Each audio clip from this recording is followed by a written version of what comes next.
Be very, very quiet. I think Nike's listening to us.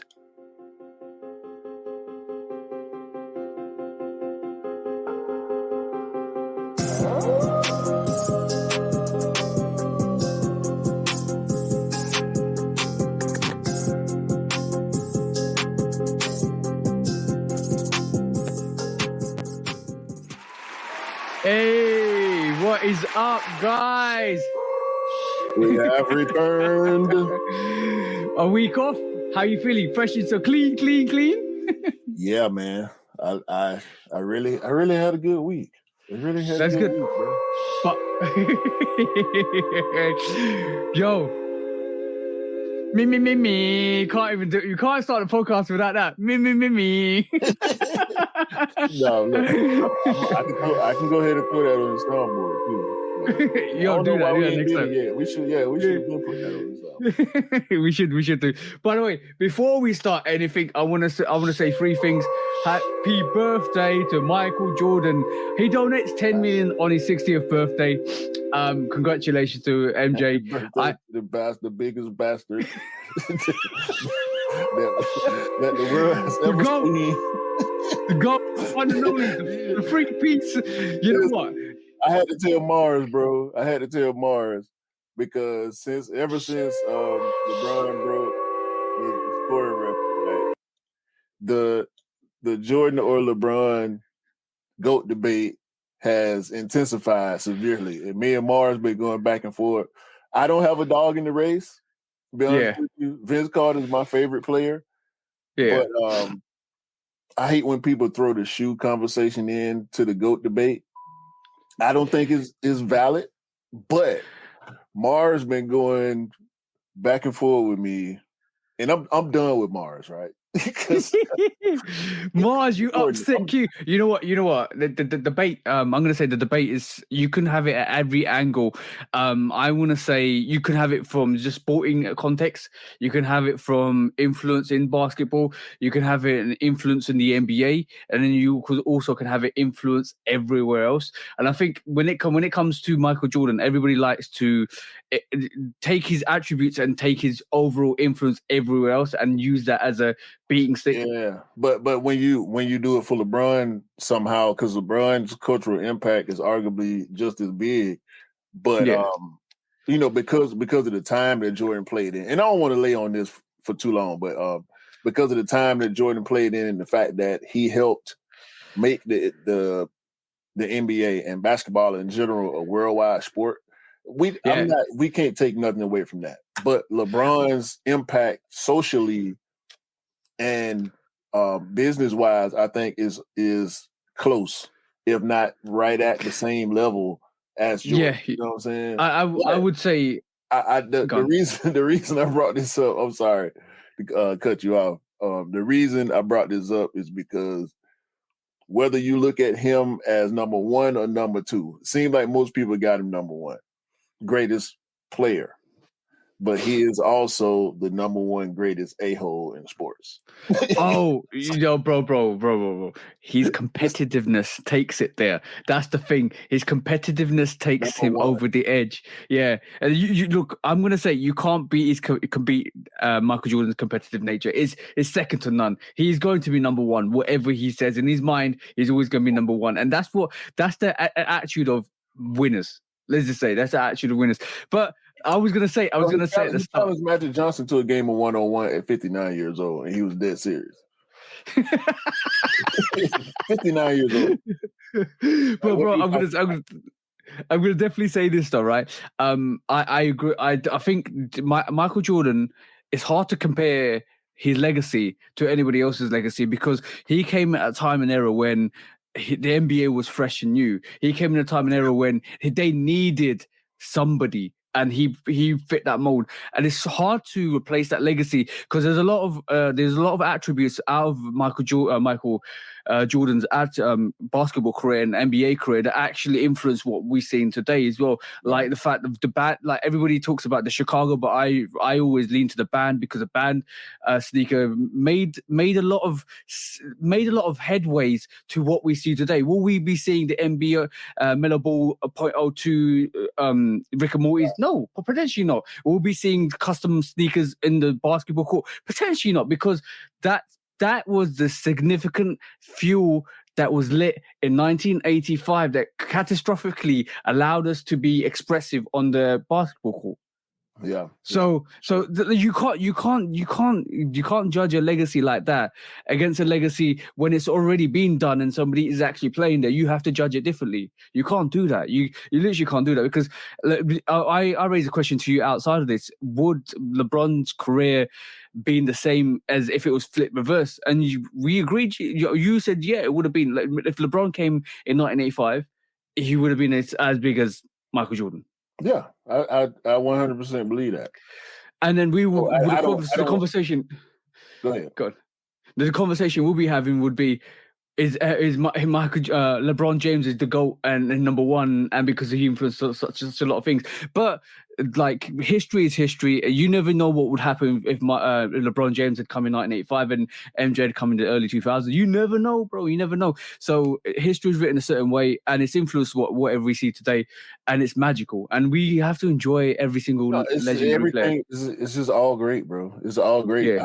I'm just enjoying seeing greatness. I hate to have the debate, which is why I think from this point forward, especially going back and forth with Mars, because we were both making valid points to argue, who this one or that one. I wasn't necessarily arguing against Jordan as much as I was arguing for LeBron. But like I said, I don't have the dog in the race. I think they both great.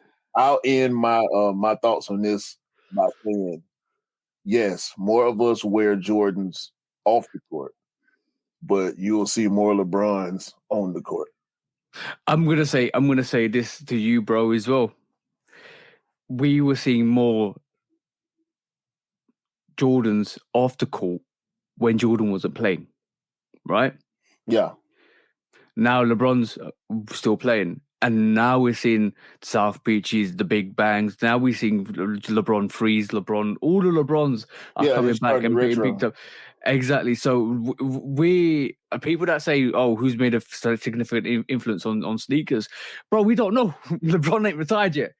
We don't know. Hey, LeBron got a lifetime contract just like Mike do. So yeah, LeBron's still playing, and he hit $1 billion. Like, while he's still playing, like, none of that would be possible without the influence of Mike. So, but that's another. Yeah, but yeah, I agree with that. But that's another conversation in total as well, because the financial empowerment of the NBA is stronger than it was in the 80s and 90s. So you could say, so you could say what Michael Jordan. It's a never-ending debate, bro. Exactly. You could say whatever Michael Jordan earned in his playing career, because it could be equivalent to what LeBron James has earned in his playing career if you take up the inflation rates, if you take up the conversion from the years. But like, bro, we could be talking here for days and days and days, bro. So like, all I say to everybody is there's no debate. Just enjoy the Vince Carter. Just enjoy the Kobe. Just enjoy the Michael Jordan. Just enjoy the LeBron James. Just enjoy the Zion Williamsons you're going to see, and Luka. You just enjoy the players. Kyrie, Durant. Yeah. It's just all greatness, man. Like, it's funny. I was thinking about watching the game, the Saturday night, the 3-point contest and the dunk contest last night.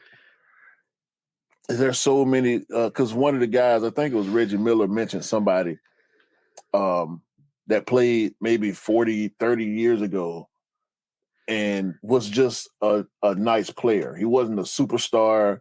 You know, he didn't have all these endorsements and whatnot, but he was a nice player. Like, at the time, he was one of the guys you wanted on your team. And we forget those people a lot. So when I'm watching basketball, bro, going through the eras, going through the generations, we're going to have the Mikes, the Kobe's, the LeBrons, you know, the Giannis, we're going to have the guys. It's all the other guys that's like Dame Lillard. Dame Lillard might not have had a shoe 30 years ago. Yeah. You know what I'm saying? Because he wasn't. I can't see now. I'm thinking about Penny Hardaway and Charles Barkley and like bro. You can go other superstars that had sneakers, and they were just there, kind of like they were in the NBA. But when you get them guys like LeBron and Mike, bro, it's just there's going to be you, bro. Iverson, you could Kobe. Yeah, you could. You know what I'm saying? Yeah, exactly, bro. Like, there's always going to be a stand-up player in every generation, and we were privileged to see Michael Jordan, LeBron James, Kobe, all through our generation because we were able to watch him. See what I'm saying? And that to me is an absolute privilege. We can't forget about all the other superstars that have been there that have had to face defeat against these absolutely goats. See what I'm saying? Right. That you can't, like you just said, Kyrie Irving. You can't forget about James Harden. You can't forget about these players. Dame Lillard just won the 3-point contest. Yeah. You know what I mean? It's like, Dame 32 years old. And I'm like, wait a minute. Dame 32? And I had to think about, because when I was playing 2K, was it 2K13, I think? Yeah. And I made my career player, and I ended up playing with Portland with rookie Dame Lillard. I'm like, wait a minute. Yeah. 2013, Dame was a rookie. He's been playing for 10 years. And I ain't even, it's like, because I don't know. I just love the NBA so much, bro. Yeah, bro. Right now. All I got to say to people is enjoy greatness, indulge in the greatness, because what happens is greatness seeks greatness, and greatness seeks rivalry, and that kind of enhances your skills. So the players we see are built off the mold of the players that have been. So I'm saying.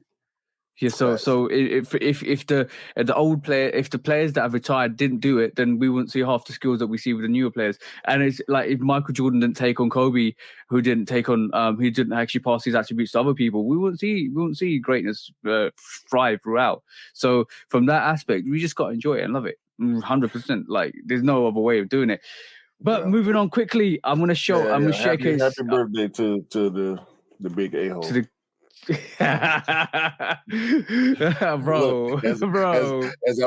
As I get ready to put on, I'm putting on too. You know, tomorrow my birthday. By the way, I was gonna say it after this little segment, but happy birthday to you, bro. Happy, absolutely fantastic birthday to you, bro. Oh, what the hell? But no, I'm about to hit the streets, man. So when's the podcast? I'm on my earphones. Yeah, I'm a man. Yeah, with some of the black ghosts, comedic legends. Yeah, I mean, I see, bro. You got Bernie Mac on there and everything, bro. Like, yo, Chris Rock. With the laces from the I'm not joking. Those years with the cell lace swaps look good, bro. But you ain't got the ones, and you got the threes, but you got the cell laces in your threes. Yeah, I'll get some cell laces. Don't worry about it, bro. I'll get some cell laces for the Just get the ones. Don't worry. Just get the ones. No, I'm not gonna get the ones. But by the way, quickly, just moving on. This is another little quick segment I wanted to say. Shout out to Pharrell. He's going to Louis Vuitton, bro. Okay. Apparently. So a shout out to Pharrell. Shout out to Pharrell. Once again, bro. I'm looking forward to seeing what he do over there. I hope he don't go too crazy. Like we see a lot of these high fashion people, but I think Pharrell, he gonna bring the swag similar to Virgil. Yeah. Different, but in a similar vein, if that makes sense. I'm not going to take no shine from Pharrell. I'm not going to say anything other than full congratulations, Pharrell, because we could talk about this subject quite a bit and who could have gone there. But Pharrell, congratulations, because I want to see your style. I want to see what you come up with. I want to see the greatness come through. And congratulations to Pharrell for getting that actual post at Louis Vuitton. The question is Adidas going to try to leverage that to get a Louis Vuitton collab with Pharrell? That's going to be interesting. I would like to see that also, because we know Louis, they work with Nike. Louis doing a lot of things with Nike, though. With Nike. But it's Louis Vuitton, bro. I feel like they could probably do what they want to do. Yeah. Confession. Confession time. Okay. Shoot up confession. Oh no. What is he pulling out today? I thought you was gonna get this, bro. The Jordan 5. DJ Khaled. What is it? White or pink? White or pink, bro? I can't see the label. Bro. It's quite hard to read the label. Okay. He's got the Crimson Blisses. Well done, bro. You know, bro. You know it makes sense. You know what though? Tell me you got the discount. I didn't, bro. Shit. I didn't. So the restock hit, right? Nike app, black and white app restock, US. I was on the plane, bro. So my plane Friday, we went to Florida to see Anita Baker. Shout out Anita Baker, one of the GOATs. Great show. I was sitting on the plane. Well, we're sitting in the airport. The plane got delayed about 40 minutes, right? Yeah. So I'm like, all right, we were supposed to take off at 12:30, which means we would have been boarding, 11 something, late 11 something. Mm-hmm. Plane get delayed about 30, 40 minutes. We get on the plane. I'm sitting there. 12 o'clock hit. I get like 3 notifications at once. I'm like, what is? It's Soul Links, Soul Savvy, and J23 all sending notifications about the DJ Khaled restock on Nike. So had Delta not been delayed, it's fate, bro. It's fate, bro. I'm telling you, it's fate. My phone would have been on airplane mode, and I wouldn't have got the notifications, and I would have missed it. But it's fate. It's fated. It's fated. All right, cool. Before you say something. Hold on. What are you trying to show us, bro? A little black dot. Yeah. What is that? I don't know, bro. You tell me. It's a little black dot right next to the midsole to the uppers. Can you wipe it away? I tried to wipe it with my finger. I ain't put no cleaning solution on it yet, but what is that? You might need to get a new one, bro. Hold on. What is that, bro? Is that raw leather coming through? What is that? That's supposed you need to. That's supposed to be a straight line, bro. Yeah, you need to send those back and get a new version. That's supposed to look like this. Yeah, I would send that back, bro. That's horrible quality on those Crimson Bliss. That's the first time I've seen it, bro. Yeah. What are you gonna do? I don't know.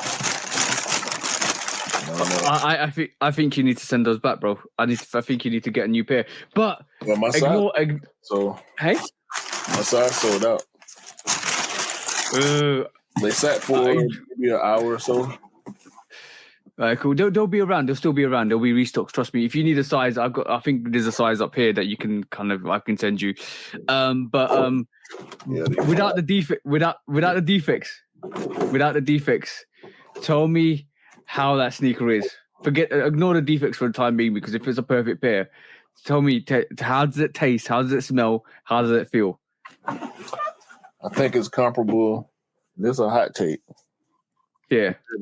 I think it's comparable to the J Horizon and the Shadow Backboard 5. Okay. Well, you mean it's better? No, it's the same. Yeah. I think the leather's a bit more premium than the J Horizon 5s. Slightly. I got J's. Yeah. I think it's the same, bro. And the you ain't got the Shadow Backboard 5, but I think no. I tell you what, if they put if a brand attachment was on that Shadow Backboard 5, it would have sold a lot better. It sold well. Yeah. I think it would have been hotter. It would still be talked about right now, just because of collab's sake. I think it's just as good of quality as the Cali 5. So you reckon it's as good as the Shatterback War 5s? Not the yeah. I mean, not the yeah. Like when I think about the Shatterback Board 5, it's not there's nothing about the Shatterback Board 5 to me out, especially with the different collar. Yeah. The backboard 5 and with the removal of the pods on the collar on the calyx, it's easier to compare to me just because it's something different. You know what I'm saying? Something they don't use. Yeah. That I kind of still, makes me feel like it's on par. I still feel that the leather quality on the Khaleds is slightly better. I still feel that. I still kind of me taking them out and seeing them, feeling them go against the Jade Horizon 5s. I don't know about the Shatterback Bull 5s, but or the Orange 5s. I can definitely tell that there's a difference. This just goes to show how good the Jade Horizon 5s are. Just goes to show how good they are. And that's kind of what I'm leaning towards. I'm not necessarily bashing the Khaleds, but that Jade and that Shatterback Board 5 are both very, very good quality, bro. It might be synthetic leather versus more genuine leather when it comes to the Khaleds, but as far as the way they feel, I get the same vibe from them. I'm not overly thrilled about having the Khaled, to be honest with you.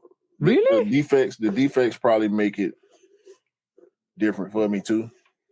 Yeah, I would definitely send that back and wait for another restock. I'm disappointed that you got really defective pair, because if it was premium, bro, if there was no defects on that, I think you would have loved that even more. But yeah, I can tell you that those defects have kind of put a sour taste in your mouth. Yeah, I'm happy to have the shoe, but the defects, and I had it since Tuesday, and I've just been holding on to it. So I wanted to make sure I showed you. I want to show you on the pod. Yeah, hey guys, if you have any quality issues with your sneakers, definitely send them back. Don't accept sneakers with bad quality, even if it means you're missing out on a sneaker. That Khaled 5 ain't going much over retail anyway.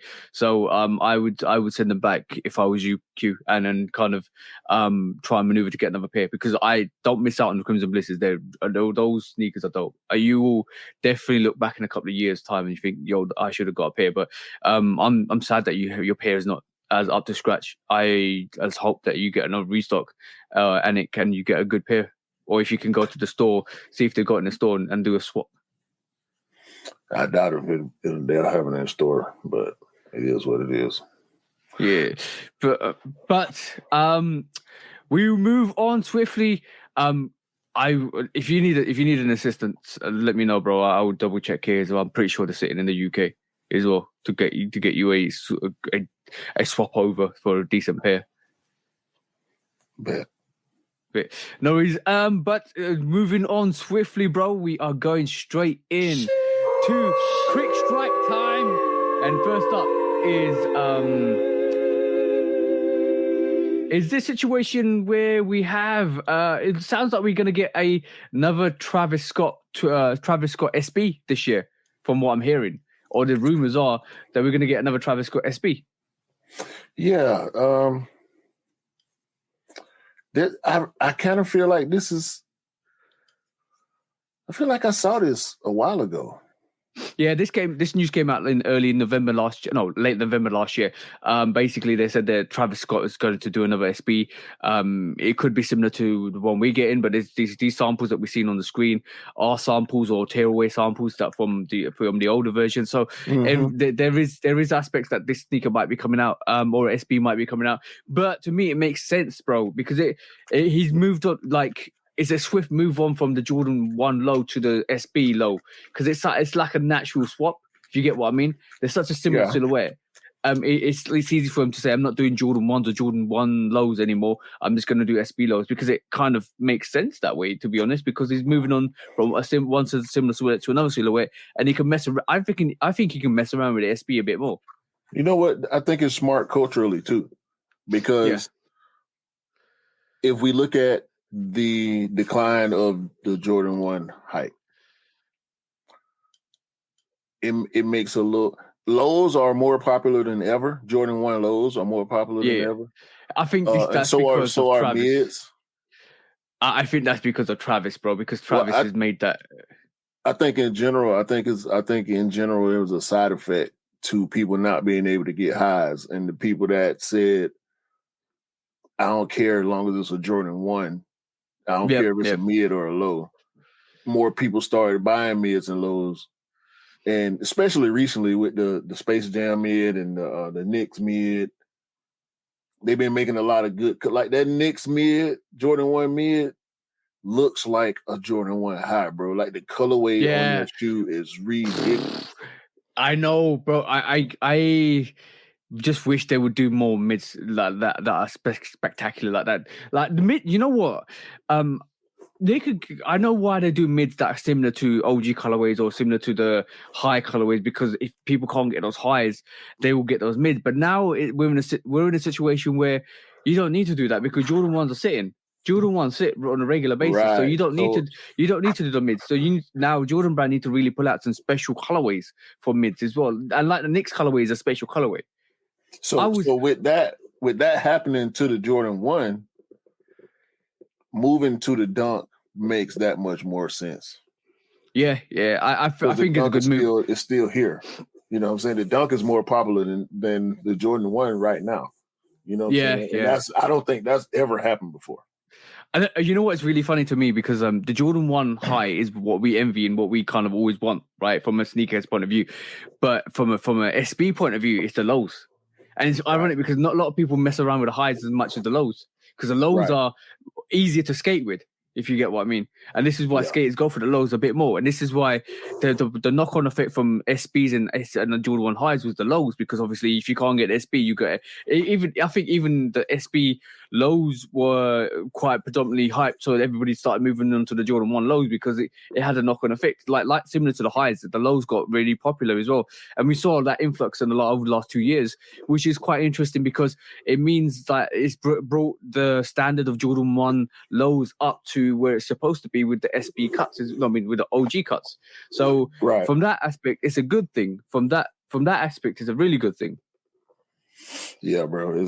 I think it's a trickle down effect, and culturally and trend wise, style wise, him leaving the 1 going to the Dunk is a good idea. Yeah, but also what you got to remember is the consumer will always trickle down to the next thing that's available. So like we just said, that trickling effect. You block off the avenues for the 1s and the SB lows. All of a sudden, you go into the Jordan 1 mids and the Jordan 1 lows. So that has a massive effect. But I'm more interested to see what he's going to do with the Jordan 7. What Travis Scott? Travis Scott's going to do with the Jordan 7. I'm more keen to see what he's going to do with that.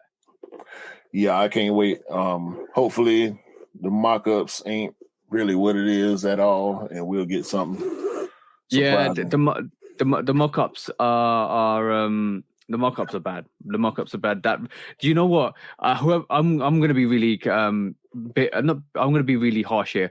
I was going to say bitter. I'm not going to be bitter, but I'm going to be really harsh here, bro.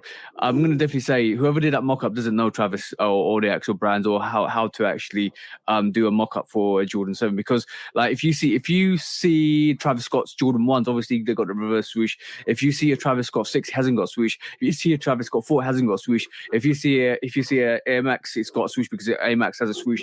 So every time the sneakers had a swoosh, it's always had a swoosh. Every time the sneaker doesn't have a swoosh, Travis has not put the swoosh on there intentionally because they want to retain the actual silhouette. So that Jordan 7 mock-up was a hot pile of mess, if I'm really honest, because the person who ever did that mock-up, I respect. Obviously, if you have to have skill to do mock-ups as well, which are respectable, but you don't go and put a reverse swoosh on a 7 and put some Jordan 6 pockets on it and call it a 7 and say this is going to be the 7 that Travis Scott is releasing, because that makes no sense.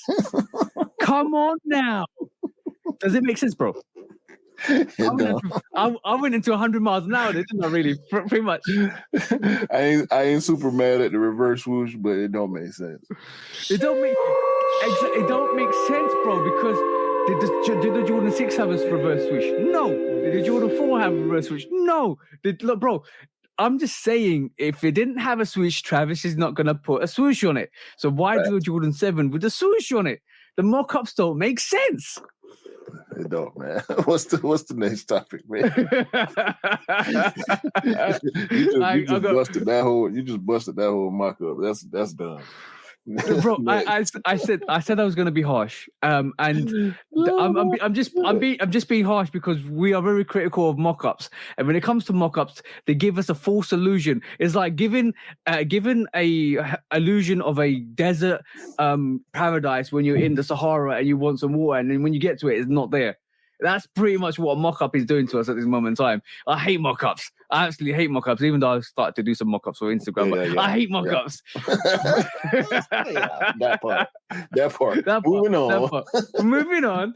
So Billie Eilish is doing the Nike Air Alpha Force 88, bro. I actually like these. They remind me of trainers.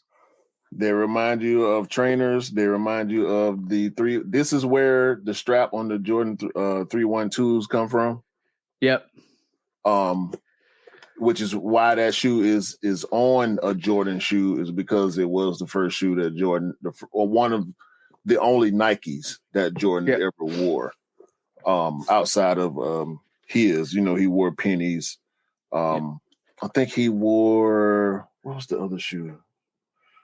I can't remember the other model that he wore during his playing time, but this one, he did a advertisement for and everything, so it makes sense. It is like the Airship, in my opinion, an honorary Jordan.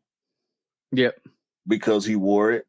I don't consider, even though they put the Jordan brand on the Airship, I don't consider the Airship a Jordan. I think it's honorary. I think it's a Nike. Yeah. Also, I feel the same way about this Alpha Force. Yeah, I think it's an honorary Jordan because he wore it, because he did, advertising for it. It's legit. I like it. This OG colorway. I'm looking at these pictures. I might actually go and get this. Yo, it's so 80s, bro. Yeah, it's so dope. It's so 80s. You know what, that Jordan 3-esque outsole looks beautiful, bro. It's like a 1 and 3 outsole kind of put together a little bit. Yeah, I'm actually feeling this. I'm not even joking. I might have to get myself. Matter of fact, the 3 and the 4 outsole take inspiration from this shoe. Yeah, exactly. Look at that. It's got some of that 1, 3, and 4 outsole all combined into that Alpha. I mean, look. Alpha, yeah. Look at this. The Jordan 4 outsole, yeah. Well, that's definitely the 3. We could see the 3 in it all day. Yeah, we could definitely see the 3 in it. Yeah, 100%, bro. But, do you think this is gonna sit? No. I think in the UK this might sit.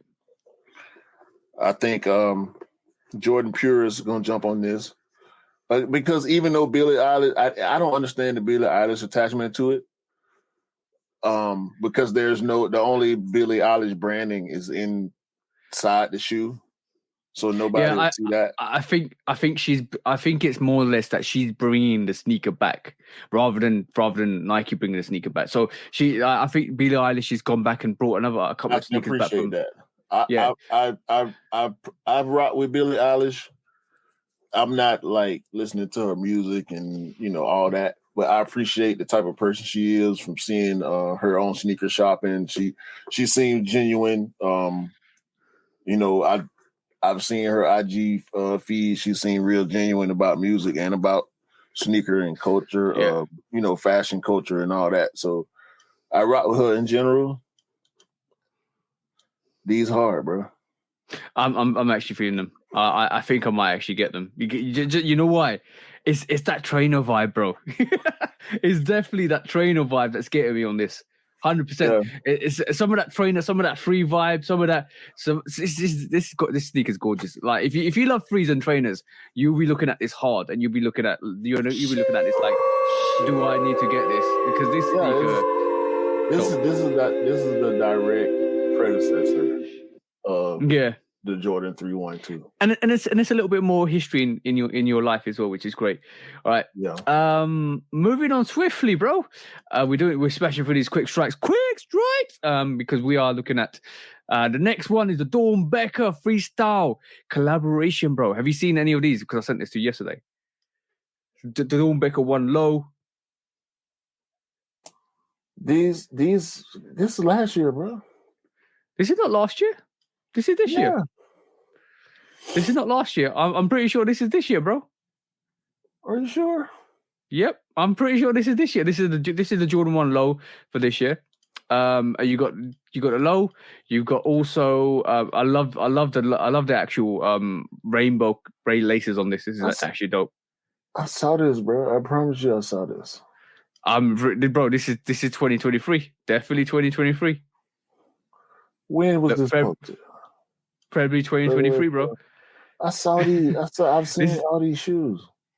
Bro, have you been dreaming about sneakers too much, bro? No, I promise you, I've seen all these shoes, bro. Bro, this came out in October last year. This is the Dawn Becker Freestyle 16, 17, 18 collection for 2023. So you probably saw it in October last year. Yeah. I saw. I know I done seen these. Yeah. So this is the Dawn Becker one. This is definitely this year, bro. Don't get me confused like that, bro. No, I thought these were released already. Because I seen them so long ago. Yeah. The Dawn Becker one, we got I think you got Air Max 90. I like that Air Max 90. That looks dope. That actually looks dope. You got Air Max 90. You also then got coming with that. Let me get through some of these pictures. The insole on that Air Max 90 looks dope. Yeah, the detail. Yo, bro, Dawn Becker always come with the details. That's the good thing about them. The foam posits look fire, bro. Not gonna lie, no cap. The foam posits look definitely dope. I want to know their stories. Sheesh, bottom down, that looks dope. I want to know some of these stories. I want to know some of these stories for the people that actually, or the kids that actually designed this. That back tab is crazy. Yeah, that's dope. Dope. It's got some like this sky blue galaxy vibes on this on the actual foam posits. Guys, if you haven't seen the Dawn Becker collection for 2023, go check that out because it is so good. I like just do it. I can't even read what it says on the other actual shoelace or insole. That's look like Spanish maybe. Yeah, just do it. I think it might be Spanish for just do it potentially. Don't judge us if we don't, because we don't know Spanish. I don't know Spanish, but yeah, you got the Huaraches as well. These Huaraches are hard, bro. They look real premium. Yeah, I'm not a low top Huarache guy, but these. Go back to the outsole. Go back to the outsole, please. Oh. Yeah. Q's contemplating his choices now. No. I'm good on them. All right, it just looks premium. It looks more premium leather on all over these panels. Yeah, and then you've got this furry panel on there. Yeah, that's dope. That's absolutely dope. Oh, the Supreme Future, always strong. I like that. And then you got the Prestos. This is a beautiful colorway for the small feet gang as well. Definitely. Yeah. I like they've come hard with these. I'm not even joking. This Dawn Becker collection is hard, bro. Definitely. Whoo! Damn, bro. Damn. I don't like Vomeros normally, but that Vomero looks bright. Yeah, I can see these. On foot. These probably look real good on foot. Yeah, bro. Hold on, what's this? These damn. Patches? Yeah, well, this is how I roll, bro. I think if this packaging probably potentially comes from all the people that designed it. Go back. That where comes with this. Go. It's Velcro. Okay, now I see the. Okay. You can put patches all over it. Yeah, that's in the interview. Those patches go on the Vomero, don't they? Yeah, all on the bright orange. That Vomero is going to be popular, bro. Damn. 1, 2, 3, 4, 5, 6, 7 set of laces. That's executed. That's executed real hard. Was that his name is Jaron Haycock? No, Jaron. I think it was the. Oh, they showed the kid first. Yeah. I think they showed the kid first and then the shoe. No, they're showing the shoe first and the kid. Okay. Yeah, it's because the shoes always come first. So yes, that's hard. That those are Jaron. Yeah, Team J. Jaron went in on those, man. Yeah, that was a really, really dope. So what do you think of the collection, bro? That's it. That's it. It ain't one more. I thought it was one more. No. That's it. I want to see. I like the one. Yep. I like the one in the Vomero the most. I'm not a Harachi or a Presto guy. They both dope, but I like the one in the Vomero. I like. So there's the Jordan 1 Low, the foam posits, the Harachis, the Prestos, the Vomeros, and the Air Max 90 as well. There's about 6 of them all together. Dope. Let's just round of applause for those kids that actually designed those. Try for them ones though, maybe. The ones super different. I might try for those. Yeah, it's a different flex, a different style to that. It's absolutely gorgeous.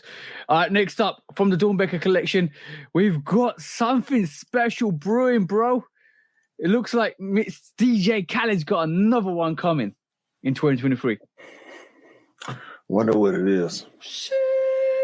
What do you? I'm actually curious about the model. Do you think it's going to be a free? That's what I mean. I hope not. I don't think it's going to be a free. I don't think it's going to be a. I think you need to wait. I think you need to wait for the threes and give us the 3 that we really want. Like yeah. Down the line after he gets started on his collab collection. Do you think it's going to be the Jordan 5 with the remaining models that released this year? Because he did say that they will come out in the future. Maybe. I mean, I'll be cool with that. But I do want to see him do more. I want to see him do a 4. I want to see him do a 1, I guess. He seemed to like 2s. So I would be interested to see what he would do with a 2 or Air Force 1. You know what I'm saying? But if it's an exclusive Jordan brand deal, you know, he got enough to worry with. I think it's a 4 or a 6, if I'm honest. A 6, a Khaled 6? Yeah. That'll be fine with that. We the best on the back of a 6. We the best on one, Nike Air on the other. That'll be hard. I can't see him trying to do a 7 because Travis is doing a 7. I want him to do an 8 or a 10 or something. You know what I'm saying? Bro, a Khaled 8 would kill it. I'm not even joking. Khaled 8 would kill it. But I'm seeing. I think Union. We got a Union collaboration for the 1. He might do a 2. The 3 he needs to wait on. The 4, 5 is already done. The 6 is empty. I think it's a 4 or a 6, bro. That's coming. Travis the only one that really did. Yeah, Travis the only one did a collab on the 6, so that'd be dope to see Khaled do it. Yeah, exactly. Somebody needs to do something with a 6. Yeah, I want to see more. Somebody do something. Something. We need something to come from the brand. We ain't seen no collab 6 since the Social Status, right? Yeah. That wasn't the dopest collab. I love Social Status, but I did not like that 6 with the pony hair. Yeah, 100%. That they need to do something. They need to do something with the 6. It could be a 6. I hope it's a 6. Now I'm hoping it's a 6 more than anything else. But talking about predictions and stuff like that, because you know how we are on the podcast. We always try to throw our predictions out. We've been talking about predicting stuff. I think there's some predictions have come true, which is absolutely amazing. I think last year in the podcast we mentioned this about Amma Meunier, and then a week before the news came out, this is what we said, bro. We have a situation, bro. Big situation, bro. And I love it. There's a poster put up on Instagram. I showed the UNC 5s, I showed the Georgetown 5s, I showed the Bordeaux 5s, and I showed the crafted 5s. I think the crafted 5s look dope. I'm not gonna lie. I think the crafted 5s look dope. I want to see it in hand. I think it will sit. I do think the crafted 5's are top. And then if they did an Amamanier 5, bro, then we have a problem. We have a problem, bro. I can't wait. I can't wait. See, this is why we had this conversation. I truly believe that should be the next move. I truly believe if you want to push this 5, you bring up Amamanier 5. They've done the 12s. It's a wrap. It's a bro. We said that a week before this got announced. I'm gonna showcase this because I just can't. I'm pinching myself because if this is true, this is ridiculous, bro. I am so excited if this is true, bro. I mean, shit, it's rumored that we might be getting the Amamanier 5 in 2023. A big rumor. I think it's true. And there's 2 shoes. It's 2 shoes again, bro. Yeah, I don't think it's a rumor at all. I think it's true. I read I can't remember which outlet. It's the one of the outlets I really trust. Yeah. I read the article. Everything they were saying made sense. It's gonna be a lot of stuff I'm not gonna buy this year. Because you're waiting for the Amamanier 5, yeah? It's gonna be a lot of stuff I'm not gonna buy this year. We're showing the mock-ups on the screen. Don't believe the mock-ups on the screen. I don't think this is going to be the actual sneakers that's going to out. These mock-ups cool, but it's not. We can't. This mini rant. Go on, bro. Stop believing these mock-ups. Okay, just stop, bro. They have not seen it. They have not seen it. Had they seen it, we would be seeing it too. Exactly, bro. These mock-ups, if you feel like you want to comment on it, okay, whatever. We ain't going for it. I'm speaking for me and I'm speaking for TJ too right now.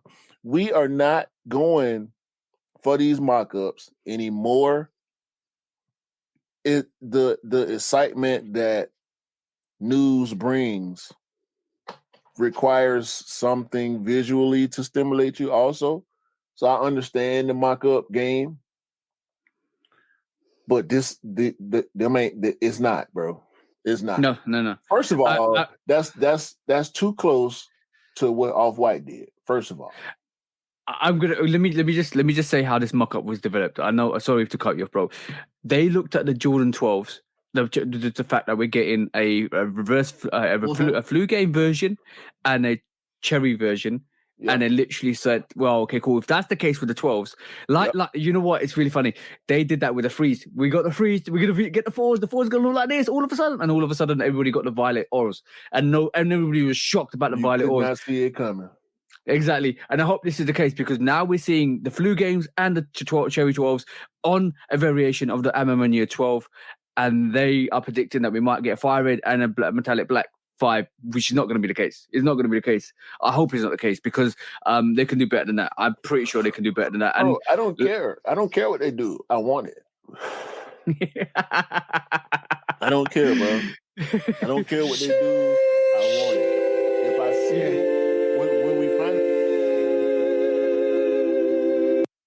I'm still getting it. Yeah. Bro, I'm gonna definitely say I can't believe we predicted that. We predicted that 6 months out before, bro, because we saw the push from the Khaled 5s. We saw the push. The next push is the 5. This is what they're trying to really push out on us at the moment. The big cap is real, bro. The big cap is real. They don't want to listen, man. It's not. It ain't nobody else talking about it, which I'm cool with. That's okay. Yeah. Y'all ain't got to talk about it. Y'all might mention it or whatever, but ain't nobody writing articles. Ain't nobody making a big deal out of this on they platforms, but us that I've seen. Yeah. It's the big cap, bro. You can see it coming. It's a pattern. Sometimes it'll switch up a little bit. Sometimes it'll be a little early. Sometimes it'll be a little late. Like the airship big cap on the airship was early. It was quick. That was quick strike. That's what you call it. We heard about airship colorways. Next thing you know, boom. Yeah. Limited. Out of nowhere, 200 or 300 pairs. Then we get 3 colorways of airships within what, 5 months? That's what you call a proper quick strike. Like I'm talking, that's what you call a proper quick strike. But yeah, guys, don't believe these mock-ups. Don't believe these mock-ups. It's going to get you enticed into a sneaker that will never exist. Just get ready for the drop. Get ready for the official pictures. Get ready for the news, for the early Unfortunately, we all sneakerheads and we all shoe dogs in reality. Let's be honest, because when we see a mock-up, this is how we are.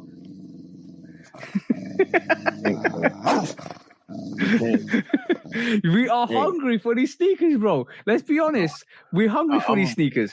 I'm doing my best to stay neutral on this. I just know that they coming. I believe that they coming. Yeah, if the rumor's true, and I'm gonna say it's a rumor until we see the pictures. If the rumor's true, then we are gonna get an MM in year 5. Bro, I think it's a great thing. I think it's a great thing to happen, and I love the fact that we're having a push on the Jordan 5. I don't think they'll make them popular at all. Like until I think you're right. MM in year 5s will sell out, but I don't think Jordan 5s will be as popular. Like it's almost like another free situation, 5s, bro. We've been getting 5s. I love it. I was looking at I got great 5s, you know what I'm saying? Like people don't, not the OG grapes, the alternate grapes. That's a great shoe. You know what I'm saying? The Raging Bull. I wore my satin bread 5s out like this week, just gone. Yeah, satin bread. Gorgeous, bro. Like it every now and then, because we get so many 5s, you got to pull back a little bit.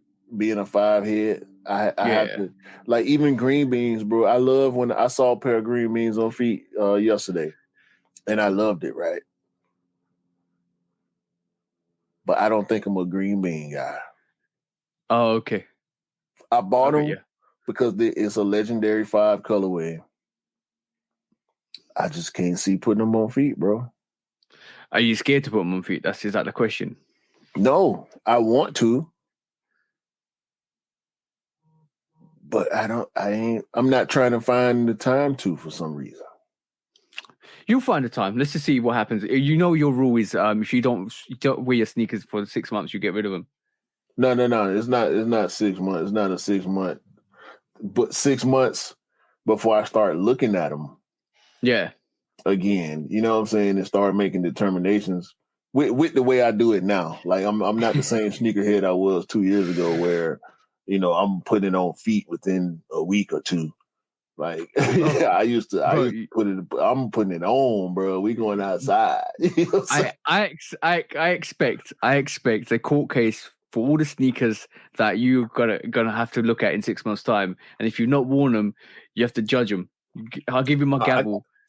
I got a year and a half old, 2-year-old pairs in here now. At this point, 2-year-old pairs that they just over there. Yeah, you have to have a proper look at them. Just give them the gavel. Guilty, not guilty. Check them out, bro.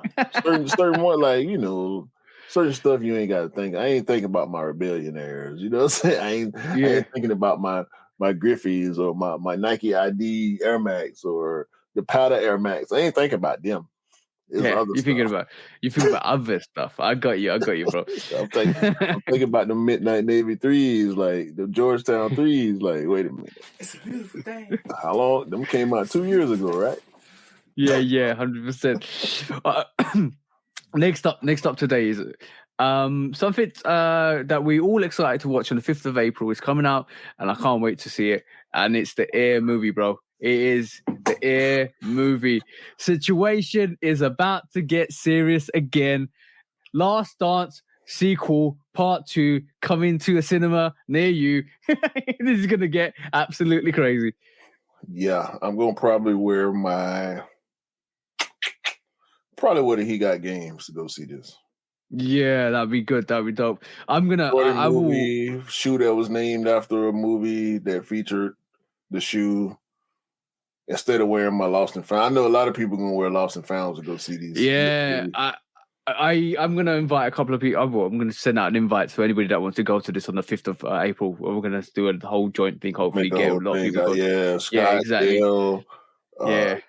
Ash, freaking Yeah.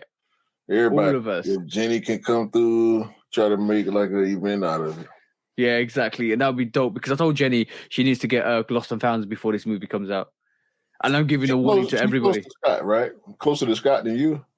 Yeah. Yeah, if they could come down, you know, get the whole gang together, man. Get Steve over there.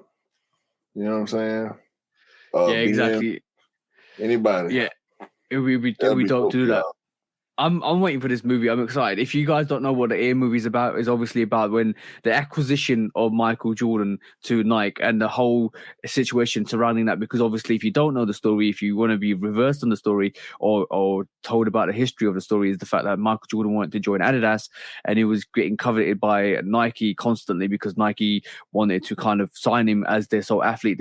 They basically put all their bets in on Michael Jordan. Jordan wasn't interested, and he just wanted to join Adidas for the fact that he knew that Adidas could give him something that he wanted. Who obviously saw him play in the forums and the Olympic tryouts as well. So he was basically edging his way towards Adidas until his parents stepped in, especially his mother, to say, give Nike a chance, hear him out and see what they say. And history was made, pretty much. Mom played by the great Viola Davis. Yeah, bro. Matt Damon as this movie's gonna be great. I thought initially it was gonna be a movie about Phil Knight, but they actually made it a movie about Nike. From what the trailers look real good. Yeah, I'm excited about this movie. On Rotten Tomatoes, it's being given like 86%, 93%. A lot of people giving it high ratings, which is great. Bro, I don't care. I appreciate that, but I don't care. Like, and me and my wife had to practice avoiding reviews and stuff for movies that we want to see anyway. Yeah, I don't like some critics. Some critics just go in just because they want to go in, and I don't like that. Stuff.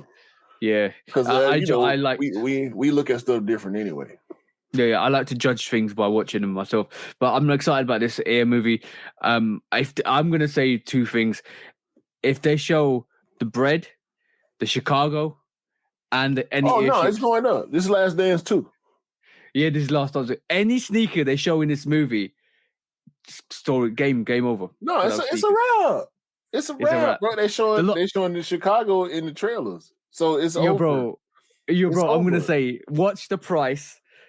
Watch the price on these Lost and Founds. If you want Lost and Founds and you ain't got get them now. Get them now. Do not, they're about $350 now. And that will be a drop in the ocean once this movie comes out. They already like $550 over here for outside. Yeah, but that's the conversion rate. But they are about $350, $370 here. So, and that converts out to about $450, $500 for you guys. Obviously taxes and all that stuff actually plays an impact. But I'm gonna say, guys, if you haven't got your sneakers already, go and get them because you will not want to see the sneakers after this movie releases. Listen, it's about to be another shift in the sneaker culture.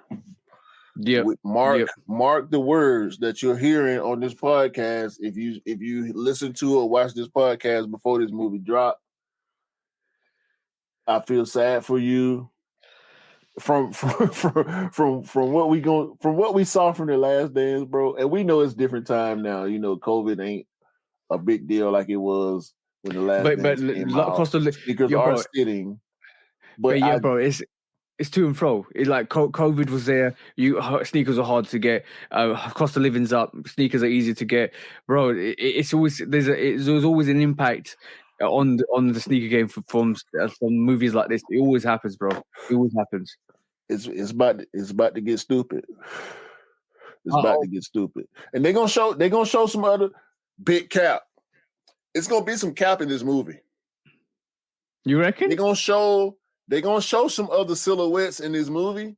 They're gonna show some Converses and we already saw the waffle. We saw the waffle in the trailer. No, I'm talking about Nike. Yo, Nike's gonna show Air Maxes and everything, bro. Watch. Tell me you didn't see that waffle in the trailer. I did. That blue orange waffle. I saw it. Yeah. Sitting there, dead in the center of the screen in the background. I saw it plain as day, bro. And listen, confession. something I've never bought a pair. It's always been something else I wanted more than a waffle. You know what I'm Yeah, saying? yeah. All Air Max, you know, like there's only certain Air Max I'll choose as okay, I'm gonna go after this. You walk in the store and see waffles are OGs. I'm talking about beautiful. They be on Yeah. sale, $55. I won't buy it. But You need to. it's the shoe. You know what I'm saying? Like I need to get a pair of waffles, man. You do before. All I'm gonna say is, if you didn't know the consequences of the Last Dance, so if you're new to the sneaker game, let me just tell you a couple of things. So the Chicago was about £500 before the Last Dance. Oh, yeah, Last Dance. Yeah, it went to about £1,000, doubled in price overnight. Right. If you want to know about the last shot, the Jordan 14 last shot, that was on sale for 80, 90 quid in the UK. Right. That went up to £400 after the Last Dance. So, if you want to know anything about this movie, you got to realize anything they show in this movie is going to get absolutely crazy, bro. It's about the climate's about to change. But Nike, give me and Q a shout because we got some movie ideas for you. Trust me, we got some movie ideas for you.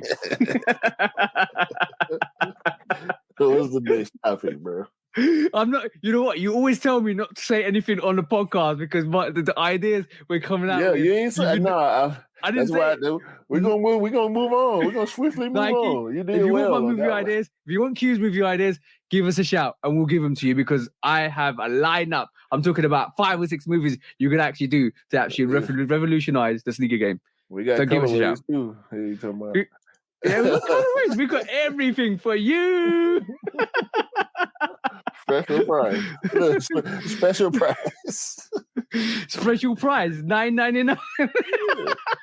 Yo, I'm trying to tell you, man. Look here, man. What's that? Kai said he ain't going.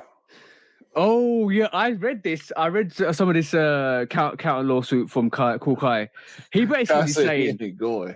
He dug in, bro. Yeah, I know, bro. He has some justifications. Like my model, the lightning don't resemble the swoosh. He's still dropping shoes. Yeah, no, I know. He says the lightning don't resemble the swoosh. The cuts of the sneakers are totally different. So what you talking about, bro? He's got some real good points. Yo, he's still dropping shoes. Kai ain't he dropping everything, bro. He got screens. He got touch screens. He dropped the. I saw that. Kai Tech vests and jackets and. Like Kai going in, bro. He didn't switch up his whole like his Instagram feed looked different since this lawsuit news came out. Yeah. I'm gonna say one thing. I it's quite funny that if Kai, I know all shout out to the Cool Kai, but like if Kai all of a sudden gets a lawsuit from Samsung and Sonny and Philips and all of that stuff. He's got all. I was like, bro, is he trying to get all the major brands trying to sue him, bro? We need to play the MC Hammer music. Can't touch you. Damn. That messed up, man. That messed up. You had to say that. You had to say that. Bro, I'm just being honest. Bro, I'm just being honest. That'll be like, I don't wish it upon Cool Kai because I know he's very business minded. He's very like he's going levels. It's amazing to see. And I'm gonna say one thing, bro. 100% from I don't wish it upon him, but he like if he's doing stuff. Samsung and Sony and all of them Philips come out for him. He doing a whole lot, bro. He doing a whole lot. I'm looking at it like. How is like he doing everything? He got software. He got. I mean, he's still doing. He's still dropping shoes. For you.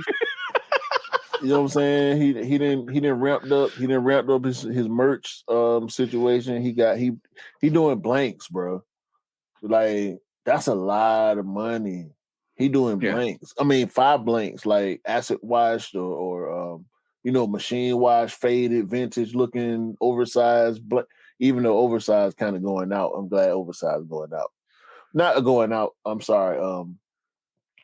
Oversized is changing now. People going back towards the 90s style. So I'm about to automatically be more in fashion than a lot of people, just because this is the way I've been dressing since the 90s anyway. But your style ain't changed. Your style ain't changed. But no, Kai doing everything, bro. He got so much going on now. Since it seemed like the lawsuit hit, it almost seemed like him and Nike made an agreement, like, all right, y'all sue me, then I'm gonna drop everything. or maybe when the lawsuit hit, he was like, you know what, fork it.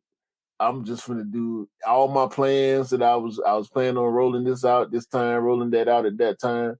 Fork it. I'm gonna go all out. I'm right just go now. all in, 100% all in.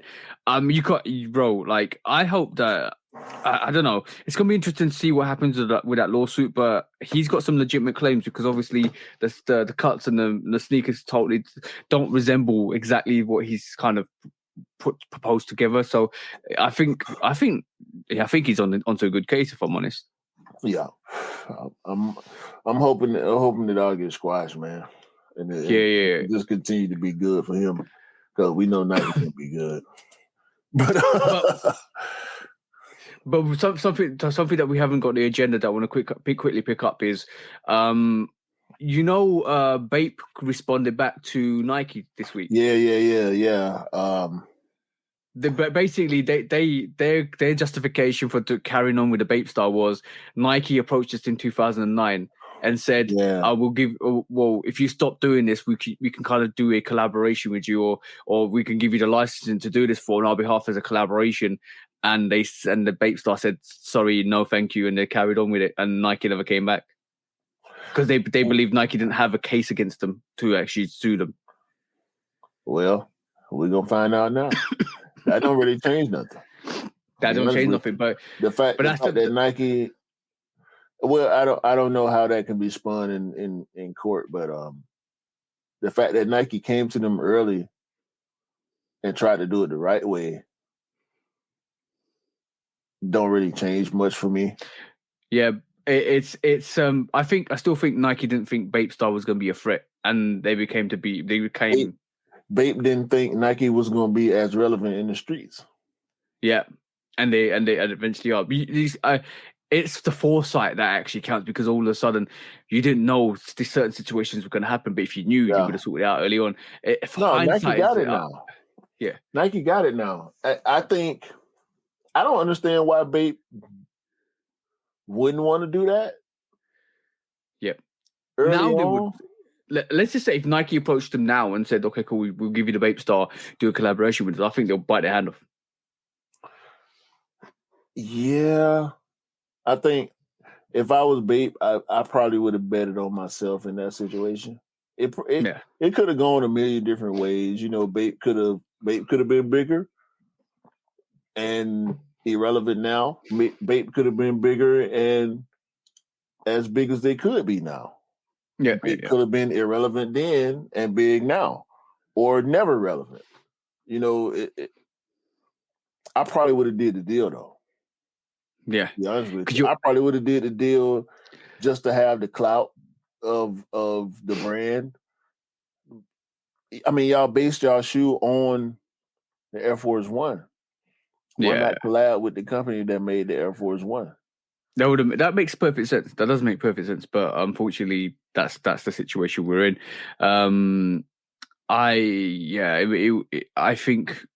I think it would have made good sense for Bape to actually do it now. If Nike's, to be honest, I think Nike's putting a lot of these people that do similar stuff to their actual silhouettes into a corner where they think if we can kind of manipulate them enough, we can kind of get them on board or cease and desist or collab.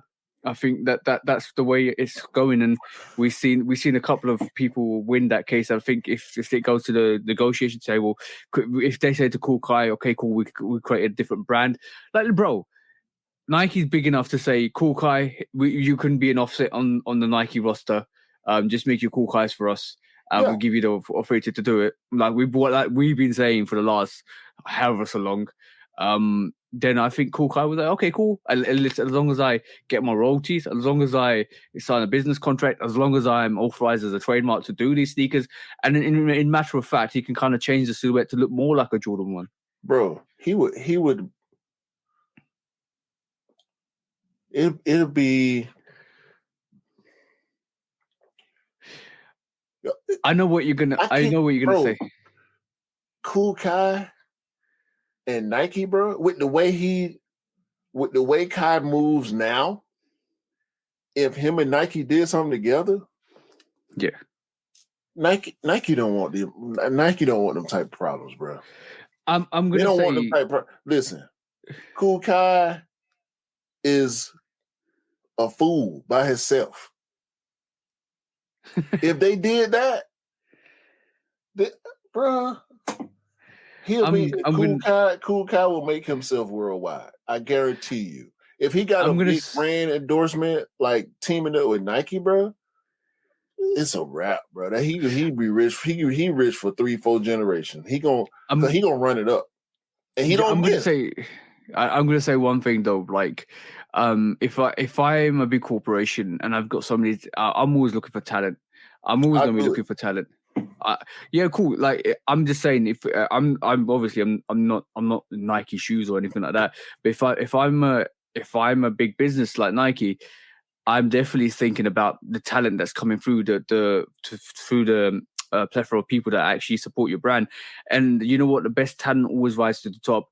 That's always going to be the case. The people that actually love the brand as much as they do, always going to productively work with the brand or try and work with the brand or try and aspire to be similar to the brand because they love it so much. And all of a sudden, you've got these talented people out there that can actually support the brand, bring them into the next phase of the actual brand existence. It's your role. Like, I'm gonna be honest. If Nike reached out to John Geiger, if Nike reached out to Cool Kai, if Nike reached out to Bape Star, if Nike reached out to all of these brands and made them a sub brand within the Jordan brand or Nike range, bro, we'll be seeing some amazing collaboration work, amazing design work come through. That's how you take over the world, bro. That's how you take over the world. This what happened. Nike needs to do what these record labels started doing. Yeah. This hot new artist, he bubbling in the streets, going crazy. He got a single going crazy. I see what you're doing over here. You selling out shit by your. Excuse me. You selling out by yourself. Shirts, yeah. You're selling out those shirts and shoes and forks by yourself. And you're moving around. You doing your thing. You know. Let's partner up.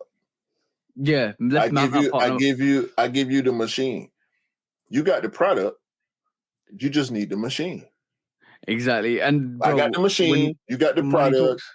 Take this machine. Give me 50%. Let's go. Yeah.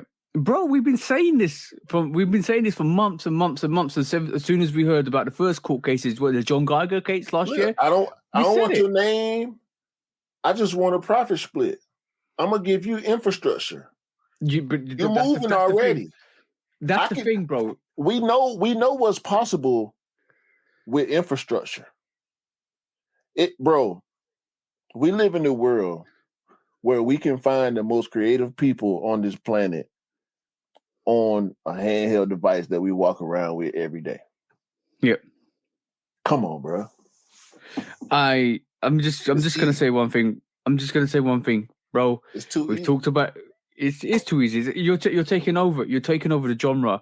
You're taking over. You're increasing your street credibility. It's a good relationship image with the consumers. You're supporting young creative. We ain't even got to know about it, bro. Yeah, they could just do it. We ain't got to know about it. Exactly that, bro. But you're seen to support the innovators in society. Yeah, and that's not a bad look at all, bro. 100%. So I did say in the start, Nike's. I think Nike's listening to us, and there's this thing I'm going to bring up in the next in the main topics. But I'm just saying, like, it makes total sense to get these talented people on board, because these talented people are always going to push you forward. They're always going to push you forward. Money always talks, bro. Money always talks, and if you can make it work, it'll work. It made too much sense, bro. It made too much sense. Yo, Yo, I saw this sneaker the other day. Tiana Taylor Air Jordan 1s, bro. What's your hot pick on this?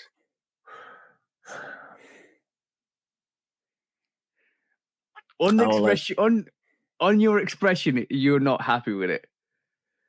I understand what's going on. Yeah. I don't really like it though. It looks it looks super premium though. Yeah, it is super premium. I'm gonna give you my take on it. Shall I give you my take on it, bro? Go. Right. This is Tiana Taylor's aspects on the Jordan 1, but it's taken a lot of influence from Travis Scott. I'm gonna say this because a lot of places, because he's taken I think a bit more from Travis than a lot of other places, but it's taken like that reverse swoosh is not a reverse swoosh, it's an extended swoosh. See what I'm saying? So no, this is a rock star. This is a rock star Jordan 1. Right? Yeah. But I think inspiration's been taken. I think it's dope. I'm gonna be honest. I think that's a dope silhouette. And you know what? I'm gonna say this, bro. It's not for us. It's not for us. Me. It's for the female sneakerheads, bro.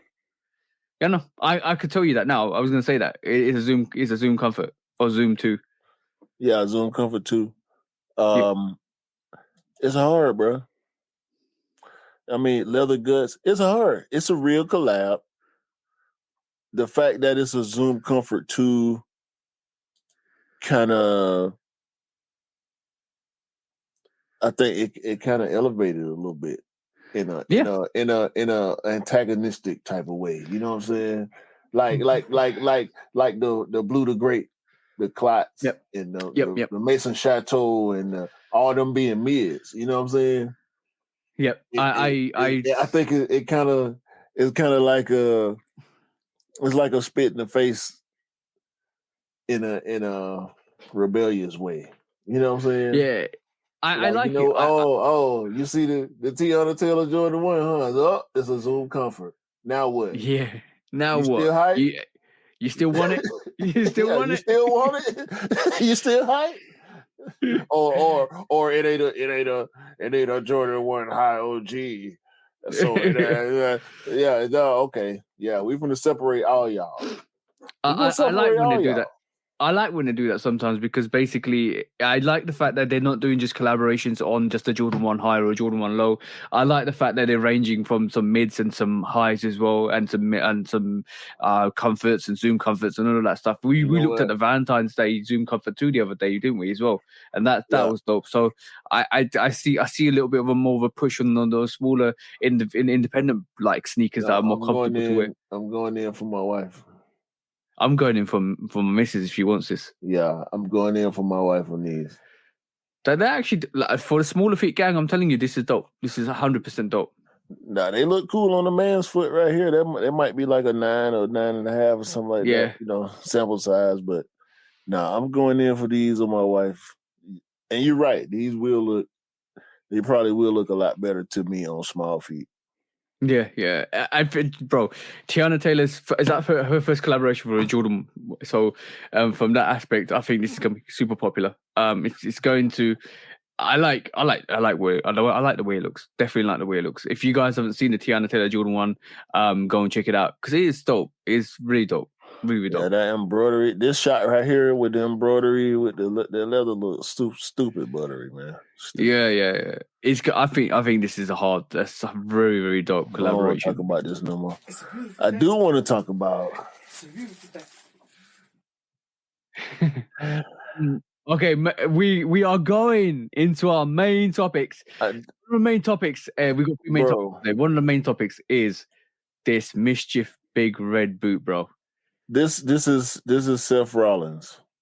For those of us that's watching, this is Seth Rollins. Seth Rollins is one of the biggest stars in the WWE right now. I used to watch wrestling.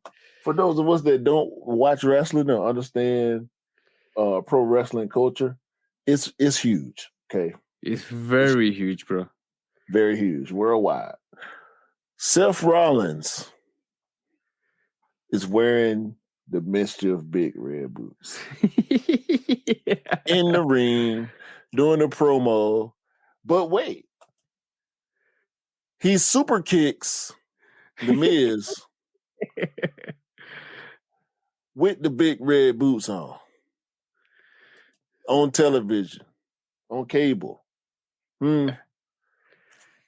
Mischief has done it. Mischief, I'm in, bro. You know what? I saw this. I saw this the other day. Of course they've done. I saw this the other day. Did we mention the big red boot on the last episode before we took a break? Yeah. Yeah, we did. Yeah, and what did we both say? We said this is absolute genius. It's not for the sneakerheads. It's for the cosplay and the manga and anime fans and stuff like that. And we said that, bro, because basically we can see it. Bro, like we saw it. We did, but since then it blew up massively, bro. Massively. We seeing more people wearing the big red boot for fashion than we have for cosplay. I was expecting to see this big cosplay explosion, bro. I promise you. But the thing is, what you forget is, bro, is some of these people actually like cosplay, and some of these people actually rock it on a day-to-day basis because they love the design aspect of it. It actually looks cute on feet. It actually looks really cute on feet. I'm not gonna lie. It does. But what we looking at right here, this is not cosplay. Sarah Snyder, whoever she is, I'm guessing she a model. If y'all know her or not, I know we got a majority male audience anyway, so some of y'all might know her, but I don't know her. But she ain't got on no costumes, bro. Yeah, you know what I'm saying? Like, wait a minute, it's just a couple of pictures. It's this one and this one. But we seeing people. We saw Shea Gildish Alexander. Yeah. Before you say anything, let me just show you this, bro. Let me just show you this. You know you're done good when this happens. You know you done good when somebody famous wears your stuff, and this is it, bro. Lil Wayne. Yeah, in the big red boots. Lil Wayne in the big. I know you was getting there, and I beat you to the punch, but all I'm gonna say is, bro, this was coming since the Devil Shoe. This was coming. This was in the works. I'm gonna say. Hey, they won from day one. Of course, day one. So if you don't know Mischief, obviously they did the God Shoe, and then they did the Devil Shoe. But the God Shoe was like simmering under the radar. Jesus, it went Air Max 97. Yeah, Jesus Air Max 97. The holy water in the shoe. Exactly. That went under the radar. And they switched up their marketing tactic to be more controversial. So then they came up with the 97 Little Nas X. Nas X, Devil Shoe. Yeah. That came out. That caused a stir, bro. That caused an absolute stir. Big news. Then everybody lost their shit over that sneaker, right? And all of a sudden, everybody was talking about Mischief. What they doubled down, and then they gave us the Wavy Baby. Yes. And then off that, bro, because they did that collaboration with Little Nas X, we saw a lot more celebrities get on board with the Wavy Baby. We saw this happen in front of our eyes. Who was it? Tiger got on board. It went crazy. It went crazy. TikTok. It went crazy, bro. TikTok was blowing up. Steady blowing up at the same time. So that shoe went crazy on TikTok. Exactly. And that's, if you want to go and produce a brand that's actually going to go crazy, TikTok is a place to be at the moment. So that went crazy on TikTok. And then they did the hospital shoe boot, right? That was walking boot. No. We're skipping the Gobstomper. Bro, no, yeah, sorry. Was it the Gobstomper? No, the Gobstomper. Yeah. It was like really close. Really close after the Wavy Baby. The Gobstomper came out. Jimmy Fallon got involved in that as well. So you see, from having bringing up that controversy, and Jimmy Fallon worldwide. Yeah, the Gobstomper was the sneaker that actually was like, just beat it up. Don't worry, just beat it up, grind it, and it gave a platform to go and for people to go and make content with it, and that actually so from the Wavy Baby where they would like. So let's put this together. The Jesus shoe went under the radar. Controversy, they got Little Nas X to do the Devil 97, which actually kind of introduced the celebrity element. The Wavy Baby hit TikTok, so they actually, okay, cool, we got something here. Let's produce all of them together, get some celebrities together. Jimmy Fallon, the Gobstoppers. Jimmy Fallon, huge star. Exactly. And then Lil Nas X, huge star. Tiger, exactly. Big star. Huge star. Yeah, and then you basically had an element where now you was making content for TikTokers with the Gobstomper also getting a big star involved. And then came the hospital boot when it's just a troll, bro. No star. Hey? No star. But it kind of just them. But the thing is, they've had all the backing of these superstars, right? Yeah. Then they said, you know what? We're just gonna do us this time. No, but the thing is, not only us, we'll do something so radical it will get talked about. So we know the second Gobstomper too. Yeah, the second Gobstomper too. Yeah, but that was the white variation rather than the black variation, and then we got the hospital boot, and a lot of people just talked about that, and it still hit TikTok. And they basically said, you know what, we're gonna do this. We're gonna make it controversial. Too. Yeah, we're going to do this. We're going to make it controversial. And if we see people still talking about the brand, we're still doing something right. And then overnight, bro, you got the big red boot. And you know what? The big red boot. When I first saw it, I thought it was fake. Now, remember what we said in the last podcast? This is genius marketing tactic because I saw this. I saw how the brand went from, listen, look at this, right? Celebrities. You had different silhouettes. You had TikTok. You had social media. You had content environment and your content creation.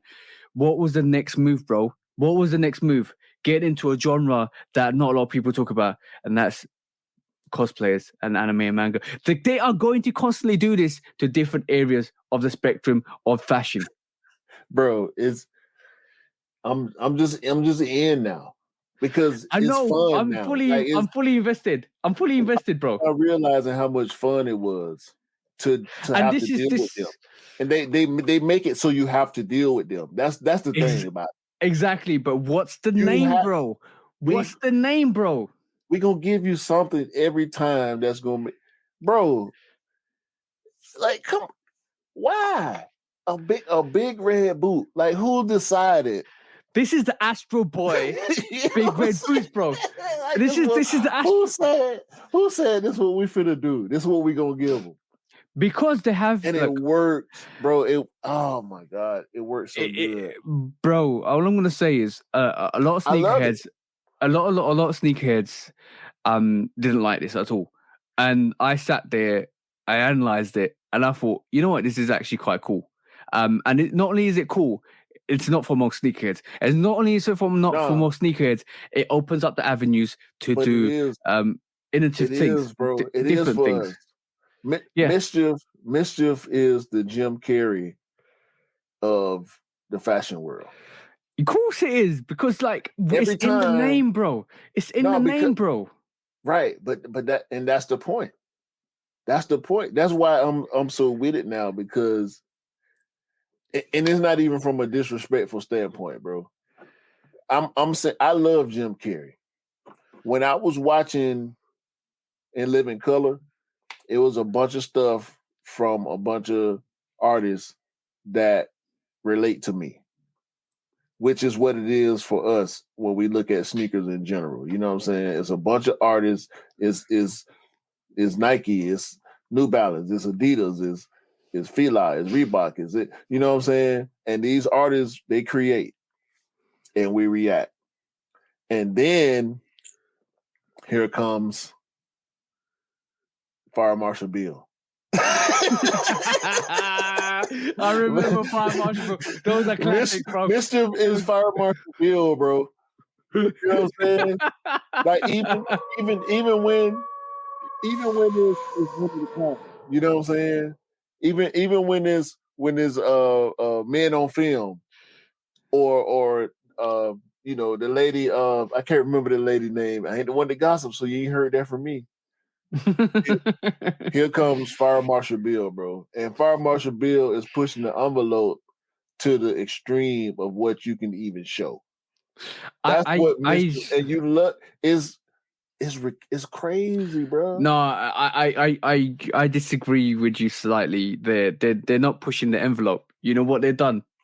They found their own lane within the sneaker community or on sneakers, because they found a lane that they can just be themselves, not compete. Like Mischief is never going to compete with Adidas or Nike or like.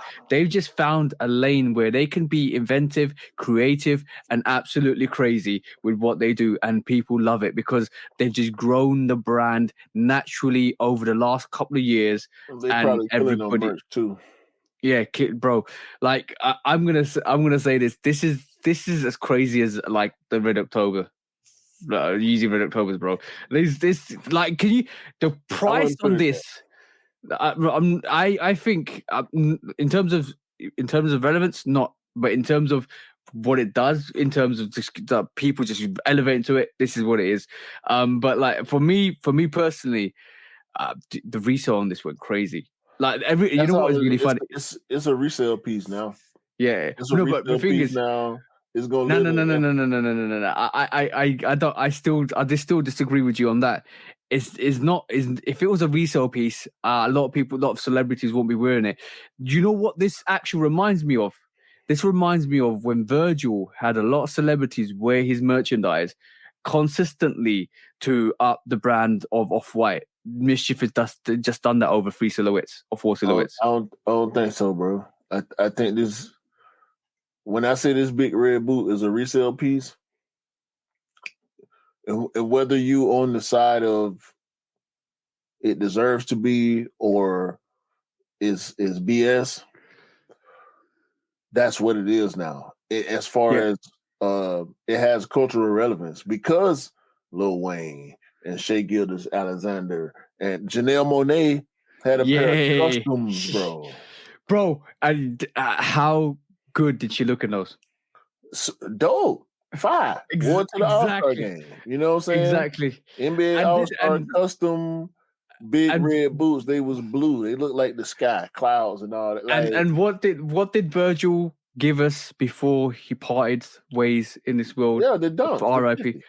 No, but no, what? No, not the dunks. He gave us a how-to course on how to become Off-White, and basically one of the things was produce something, make it limited, make it sell out, give it to the celebrities, and make them with it. And this is what Mischief has just cracked. I think that formula is a little general when we're talking about Mischief, because Virgil. I can't compare Virgil to Mischief because Virgil Virgil's more style driven. He was more abstract in a different way. I mean, Mischief obviously they abstract, but yeah. I don't think of any of that when I think about what Mischief is doing and has done. The design. Like, no, hold on. Let me finish this point. So we won't go too far. That boot, like you mentioned the resale on it, the big red boot. The resale is already out there, and it ain't even dropped yet. I think it has on the 17th. Did it? Yeah. I wasn't paying no attention to when it dropped, how it was dropping or whatever. You know, I wasn't trying to get a pair. You know what I mean? Come on, even though I think it would be cool to have a pair, and that's the reason why I'm talking about it the way I am, because I wouldn't. I mean, $350 for what it is, you know what I'm saying? $350 retail, but I ain't finna wear it. You know what I'm saying? It's fun. It's a thing. It's a thing. It's having fun. A moment. You know what I'm saying? And the moment, I think the moment it's having will last long enough for it to be what I think is going to be. I think the big red boot is going to be a thing in the culture for a long time. You know what I'm saying? And you know what? I think Mischief has cemented itself for this time frame. You know what I'm saying? With everything that's happening and has happened in the last 4 or 5 years in sneakers, Mischief done it's like The Shining. When Jack Nicholas broke through the bathroom. Here's Johnny. Here's Mischief. Yo, bro, they've cemented themselves as relevant, and that's what they've definitely done. I don't compare the stylists of Virgil to Mischief, but I compare some of the business model that they've done to what Virgil's done in his early career. To break through, so I think they've done really well for them. But it was so funny to see all these sneakerheads actually kind of rip into that sneaker when they first saw it, and then start retracting their statements afterwards. I was laughing. It went from "this is horrible" to "it's actually quite cute." No, I mean it's undeniable, bro. It's crazy. It's crazy that it worked so well, dog. Because I can't hate on it. I wouldn't do it, but I can't hate on it. It's an enigma, bro. Like it's an oxymoron. Like it's crazy, but it's not. It's not. It's one of those things that's not supposed to work, but it works. Yeah. Like you built it wrong on purpose, and it works fine. You know what also it is. It reminds me of something that it's taking fantasies into reality. It's kind of giving you something that's different, giving you something that you can kind of dress. It's like a bit of a let me just dress up, let me put these big red boots on. It looks quite cute and stuff like that. So I kind of yo, bro, some of the pictures are dope on this big red boot. I'm not even joking. Some of the pictures are absolutely funny on these big red boots. They did something. They definitely did something with this. Yo, the way Shea Gill just did it.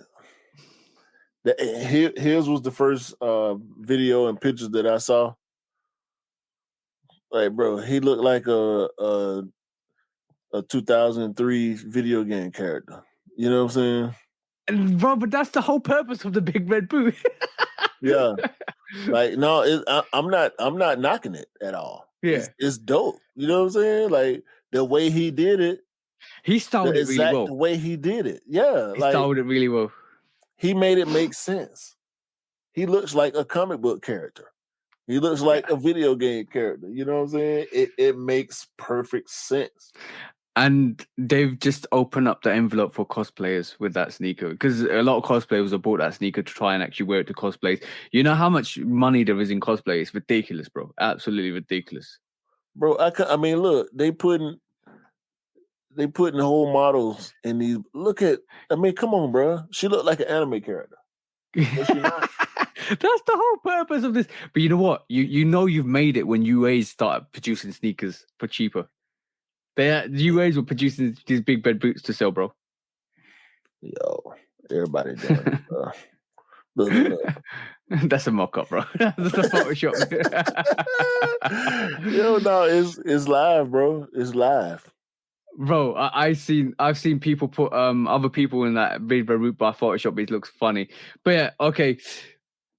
Mischief have done numbers here. Mischief have done absolutely amazing stuff there. I really, really do respect what they've done with that. A lot of people don't like it.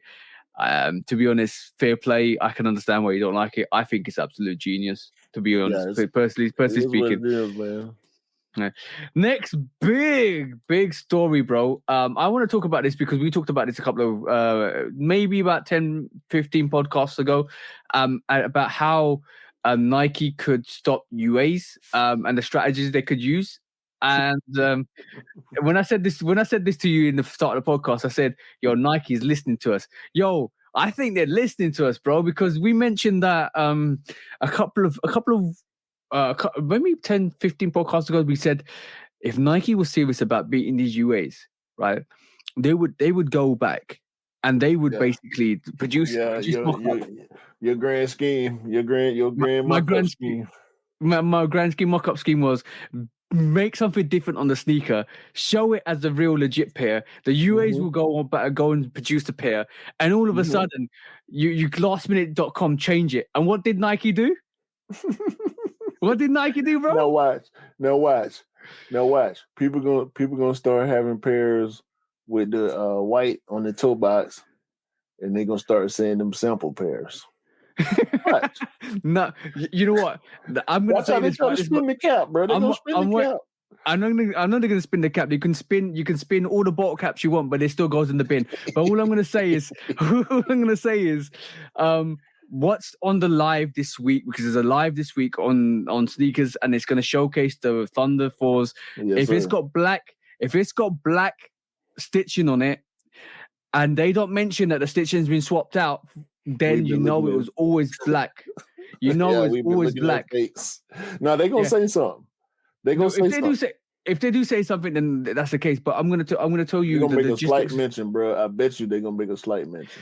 If they do, then it's fine. But then we know there was a situation. But I'm gonna tell you this: how do you, months before the release, change the stitching from white to black? It's not easy. Logistically speaking, those sneakers are already at the vendors. You have to recall all those sneakers back to go back in every single pair. It might be 250,000 pairs, it might be 300,000 pairs, it might be 400,000 pairs. However many pairs there are, you have to get all those sneakers back from all around the world back to the departments that they belong to swap out all the white stitching or color dye them to black. That's not happening.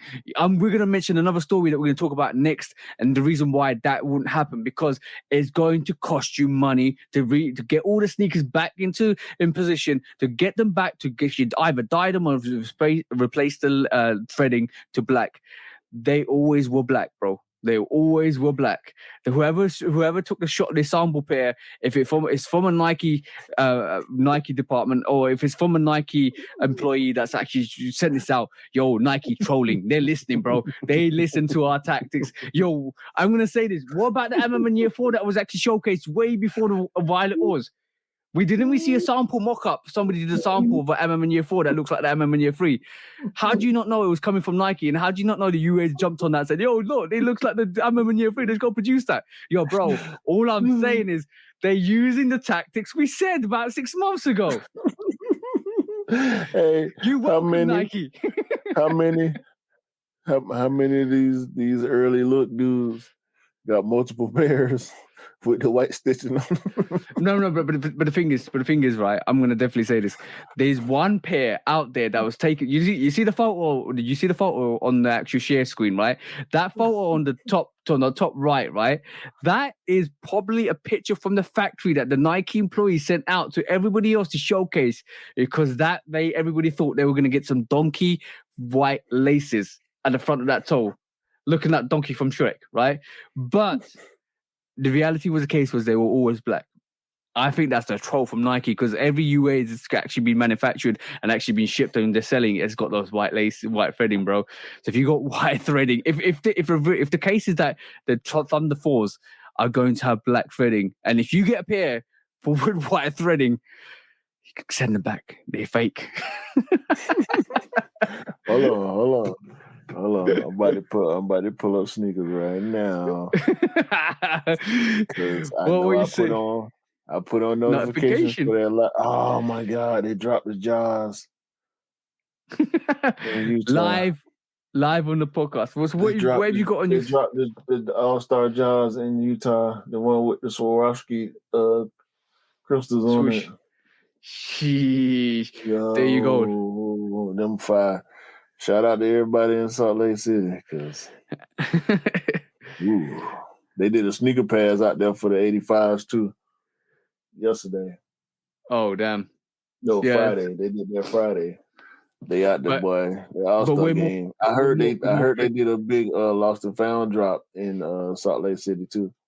Yeah, these sneakers just keep restocking. I think there's still lots of lost and founds, and a lot of sneakers still that have been released.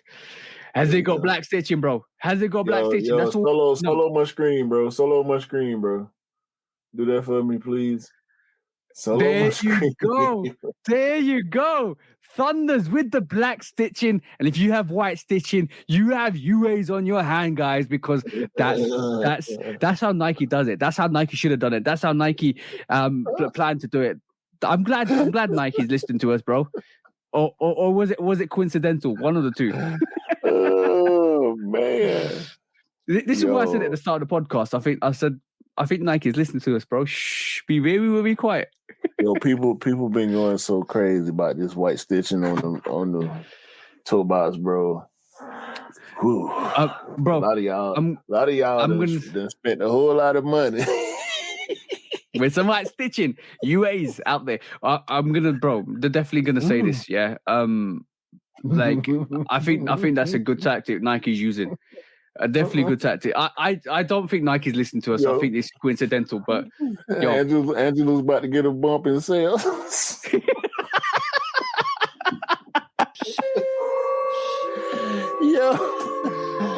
Angela's about to get a bump in sales. Yeah, with some black dye. With a black dye. Yeah.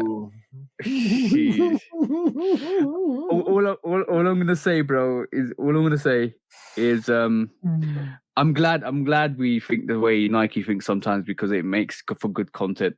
I'm just bro, I'm not gonna say any more ideas on the podcast, bro.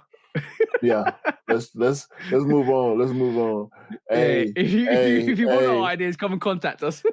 Hey, y'all better send them phones back where y'all got them from.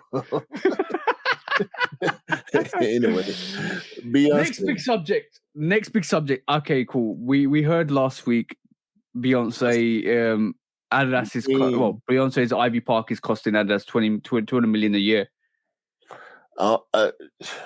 Okay, Adidas got a different story.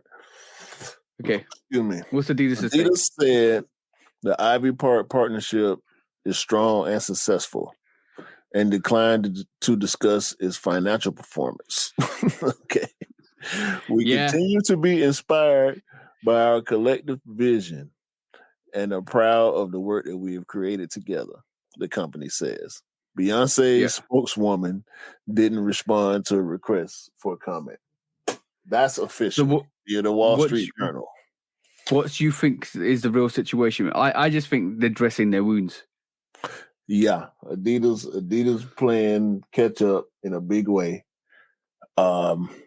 which is, to me, and it's funny that we just spoke on Ivy Park because they just dropped the Ivy Park top 10 right a few weeks back, and I assume I'm not a part of Beyonce's hive. So, and I'm not an Adidas guy, so I'm not running to her stuff.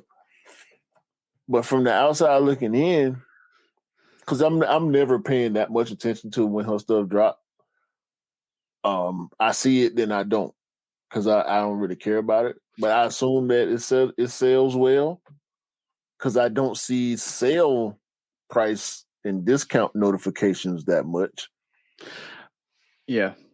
I'm gonna give you my take on this. Look like the queen ain't. I don't know. She ain't doing the digits I think she was doing. I don't think it's her fault. A lot of people this week compared Rihanna's Super Bowl shoes. What was it? Was it Salmon's? Was it? So was it? What was the shoes again that she had? Rihanna had on again. I don't know. So the sneakers that Rihanna had, I can't remember the name now. The sneakers that Rihanna had was more high-end fashion sneakers, and they got like 80% more kind of search value after the Super Bowl than Beyonce's. A lot of people were comparing that, but I'm gonna say what I always say, bro. Where's the marketing campaign for Beyonce's Ivy Park collaborations? Yeah, where's the push? I don't see much of a push for that, but I don't think it's necessary. Yeah, but you've got an artist even with like Rihanna and like Cardi B, Nicki Minaj, like the female art, the big female artists. Yeah, they have their fan bases are so huge and united to where I feel like sometimes the extra ad money don't need to be spent. Yeah, but I disagree with that because look, if you see what Kanye West did for musically, and if you see what Kanye West did in fashion, it took him a long time to transition from music to fashion and to make his brand relevant, and it took a lot of effort and time, which I don't think as artists they put onto that because they see it as a collaboration. But also, I just feel like you're known as an artist. You're not known as a fashion guru, or so you need to kind of you need the help from the brands to establish that realm. Like the Pharrell is another example. His stuff did really well early on. His stuff doesn't do real now because for me, Adidas don't push it. If you are serious about pushing stuff, and if you're serious about the collaborations you have, tell me one art. Except for maybe Kanye, we're gonna get onto that matter soon. I think there's two separate topics though, because like for real, I think Pharrell's success in sneakers and fashion was tied to his relevance, and because he's not as relevant right now. As far as the mainstream is concerned with music, he very much still relevant when we talk about just music, but as far as the casual audience, he's not as popular as he was in years prior. So yeah, I do. It's not moving as much as it would, but I think Beyonce, like she's super relevant. Rihanna, like I said with Cardi B, Nicki Minaj, like they can do stuff that might not be on our radar. Okay, cool. I'm gonna give you. I'm gonna give you really. I don't think Pharrell has a fan base like they do. You know what I'm saying? All right. So what's this space? Right. I'm gonna tell you what's this space. Right. I agree. I understand what you're saying. I do understand what you're saying, Q. But I'm gonna say one thing to you, bro. That I don't see any artist being promoted by Adidas as properly as it should be. No, you're right. And when Megan Thee Stallion does her Nike collaboration, watch how much it gets pushed. Watch the advertising marketing campaign behind that. Watch, that's the difference. I guarantee the Megan Thee Stallion campaign will be huge considered to the Beyonce campaign, and it will do numbers more because it will be promoted more. And let's just be honest, Megan Thee Stallion is relevant. She's an up-and-coming artist, just like Cardi B. Just like Nicki Minaj is a bit more established with Beyonce, but I just don't see Adidas promoting it. Like, if you don't know Ivy Park, you don't know Ivy Park. Yeah, and then that's their downfall. That's bro. If you don't do it, it's not going to happen. I was having this conversation with Mars, bro. And we know Mars is a casual. Yeah. I'm talking about casual culture, not necessarily a casual consumer, but the casual culture. They buy the specials and kind of like what's his name, Matt Welty from Complex. Like he buys a lot of the Adidas football stuff. Bro, Mars showed me some collabs that I've never seen or heard of before. I'm talking about official football club collabs, player collabs. And they fire, you know what I'm saying? Premium, good prices, different packaging, all that type of stuff that Adidas do. We don't see that. I've never seen Mars. I promise you, this is the one ad in particular that I'm thinking about. When he showed it to me, bro, I'm like, that's the problem. Yep. And that's what you're talking about. That's the problem, bro. They got stuff that's dropping. I'm talking about this. I wouldn't know this player because I live in the U.S., right?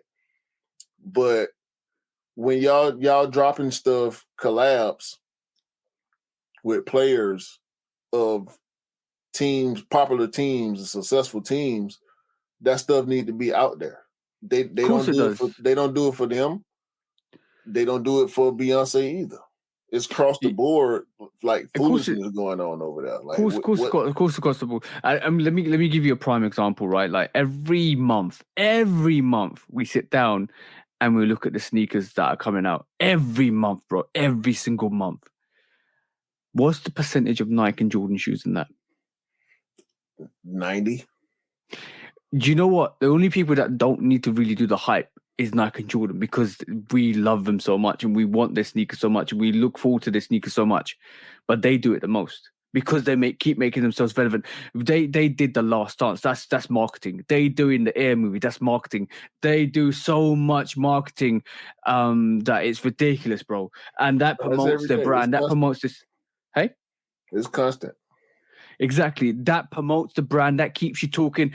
Every single mock-up, every single tactic, every single trick, they're on it, right? This whole situation with Beyonce, what can you say if you don't market it right? Where's the campaign? Show me. I only know about Ivy Park when I see it on the Confirmed app or Adidas app. I don't hear about it. I just hear it coming, and then it shows up. And then it goes, it'll get sold out, or wherever it does, bro. I always said this at the start. Even you could probably go to the very first podcast we talked about this, and I said Adidas always shoot themselves in the foot when it comes down to final execution, and that's marketing and that's sales. You see what I'm saying, bro? I just can't see why they don't do it. I know you're looking this up now, but I just can't see. And you know what? I'm not capping though either. The Ivy Park stuff is quite dope. I'm not gonna lie. The Ivy Park stuff is quite dope.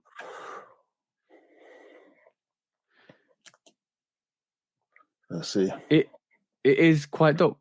Is like they're using Kobe silhouette, bro. A full size run. They're using Kobe silhouette. It's quite dope. It's a dope collaboration. Yo, full size, 13 and a half, 14 and 14 and a half, which most companies don't do them sizes. Half sizes and 13 and 14.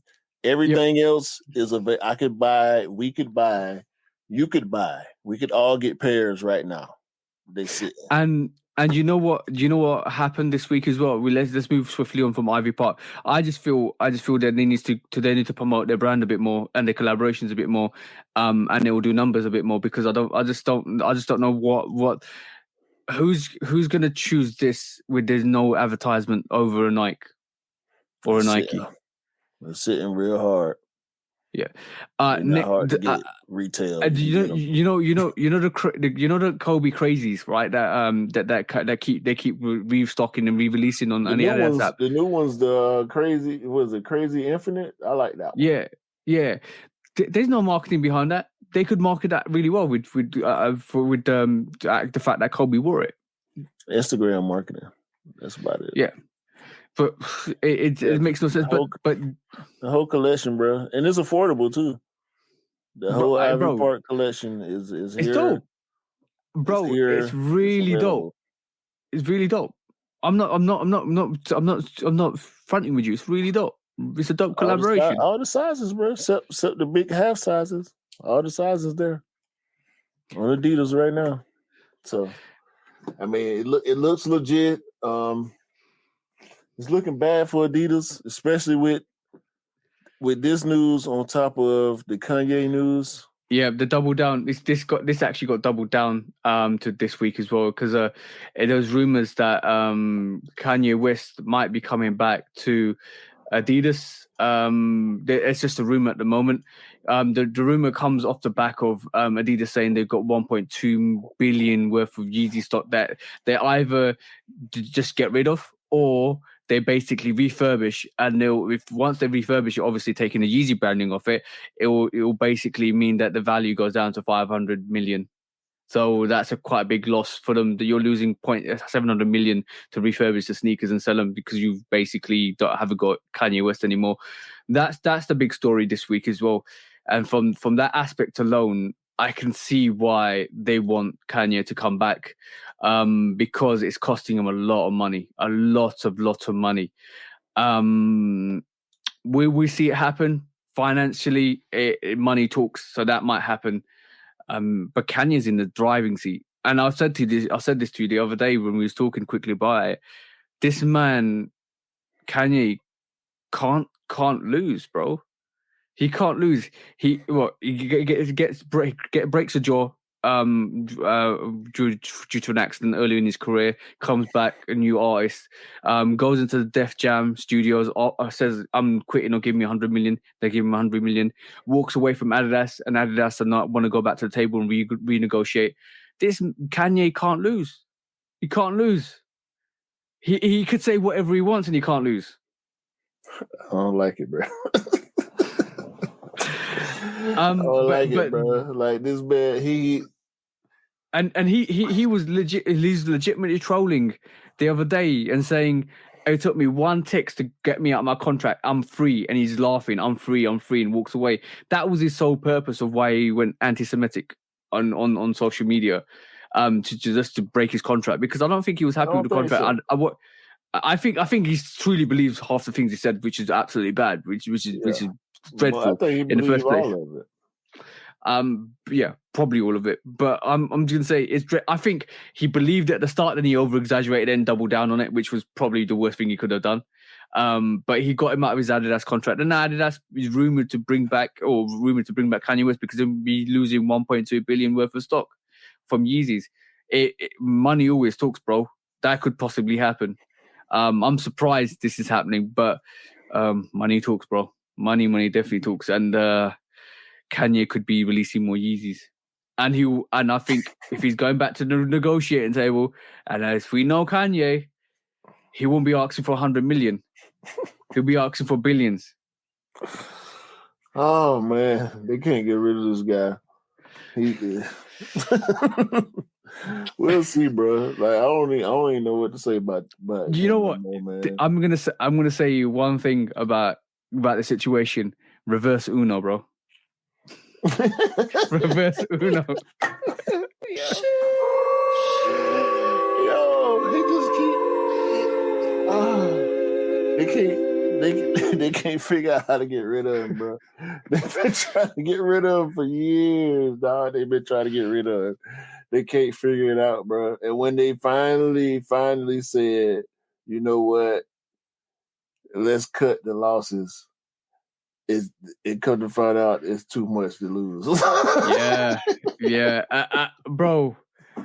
It's Adidas are not only are they taking a loss from the Ivy Park, they're taking a 1.2 billion hit on the Yeezy stock, right? Bruh. They're between a rock and a hard place, bro. A rock and a hard place. You either dump the stock and basically call quits on your profits for this year, right? Hey, man. Or you basically invite Kanye back and salvage whatever you can. Or it might be a short-term contract. I don't think they don't want him long-term. I might be like, let's get rid of this stock first over the next 2 years, and then we will give you a short-term contract, 50%, whatever the score mark might be, bro. It is what it is. I'm waiting on my Air 5s, bro. Yeah, I can hear that growling, bro. This is just funny to me, bro. It's just funny. Like Adidas, soon as you think they didn't figure something out, it'd be another issue. Like, yeah, bro. Adidas can't set up the ball correctly. It's almost like they get to the final third, then they can't get that touchdown at all. They fumble. They fumble the marketing. They fumble the debts. They fumble. It'd be all type penalties, bro. Clipping. Yeah. Offside. Early on the scrimmage, you know, see what I'm saying? And they get your bro. Foul. It'd be bro. Everything. It'd be everything. They literally. As soon as you think they're doing okay. We were just talking about a few weeks ago about them seeming like they was getting on the right path. Yeah. All of a sudden, back-to-back weeks is bad. Haven't they got a new CEO as well recently? About over the last couple of months. Yeah, they got a Nike designer too. Yeah, I can't think of his name right now, but a former Nike designer actually got a job over there. So yeah, it's I see so much potential with Adidas and what they could do, and I see the marketing campaigns and the strategies they push out. and like it's almost like the way I work at my workplace is silos. Everything's individual, everything's different, nothing aligns, nothing comes together, nothing's coordinated. Everybody works for their own motives, and all of a sudden you've got a brand that's falling apart. And we're looking at it strategically, and it's falling apart right in front of our faces. They've gone from one of the most relevant eras in the Ultra Boost and Yeezy range and the Boost range to being an absolute dismal of a company. Let's be honest. 2015, 2016, you could not say anything about Ultra Boost, Yeezys, and now 2023, we're looking at them like, what happened to you? Gunshots fired. But yeah, bro, it's an easy way. It's an easy way. I know you got hit with whatever amount of money you have. If I was sitting the CEO of Adidas at this moment in time, I know it's gonna be bad or a bad look to invite Kanye back on a short-term contract, but you got to do it because you don't want to take that loss. You got to do it because you don't want to be 1.2 billion out of stock. I think if you can have that negotiation with Kanye West and put a clause in that if he does say anything radical, that he needs to kind of like his contract would terminated, and he will lose all his trademarks, and Adidas can still sell his Yeezys. I think that needs to be a contract, a caveat in his contract. I would invest more in the marketing and getting your collaborators in order to design for focus plan. I can see Sean Weatherspoon's focus plan is coming together. You've still got the Fear of God kind of collaborations you could do. Well, I don't know why that's gone quiet. The basketball range is absolutely all over the place. That needs to be sorted out. So you need to get somebody to drive that basketball range. I thought it was going to be somebody. What's the Fear of God guy again? Guy's name again? So I forgot. Jerry. Yeah, I thought Jerry Lorenzo was going to do that for you, but he's not. I don't know what's happening with that. Beyonce is one of the biggest superstars in the world, and yet she can't sell her merchandise or her collaborations. That's a big question on you as a brand. But yeah, like I just that whole brand needs a revamp. They've lost their way after the Ultra Boost. It was almost like they put all the eggs in one basket with the Ultra Boost and Yeezy range to see it out for the foreseeable future. And Kanye was like the duck hunter and just shot the duck down, and all the eggs splattered. So that's the situation at the moment, bro. That whole Adidas range is all over the place. They'll be all right. I'm just waiting on my year 5s. You and your MM year 5s, bro. You and your MM year 5s. What am I gonna do with you? I'm just chilling. You're 5 dog. You're 5 dog. I'm just chilling, bro. Hey, shall we get into it? Yeah, let's get into it, bro. Last segment. When resale is too high. Damn resellers. Order. When hype beats go too far. These damn hype beasts. Order in the court. Order. When the back door opens. Guilty. It's time for order in the court. The sneaker court of public opinion.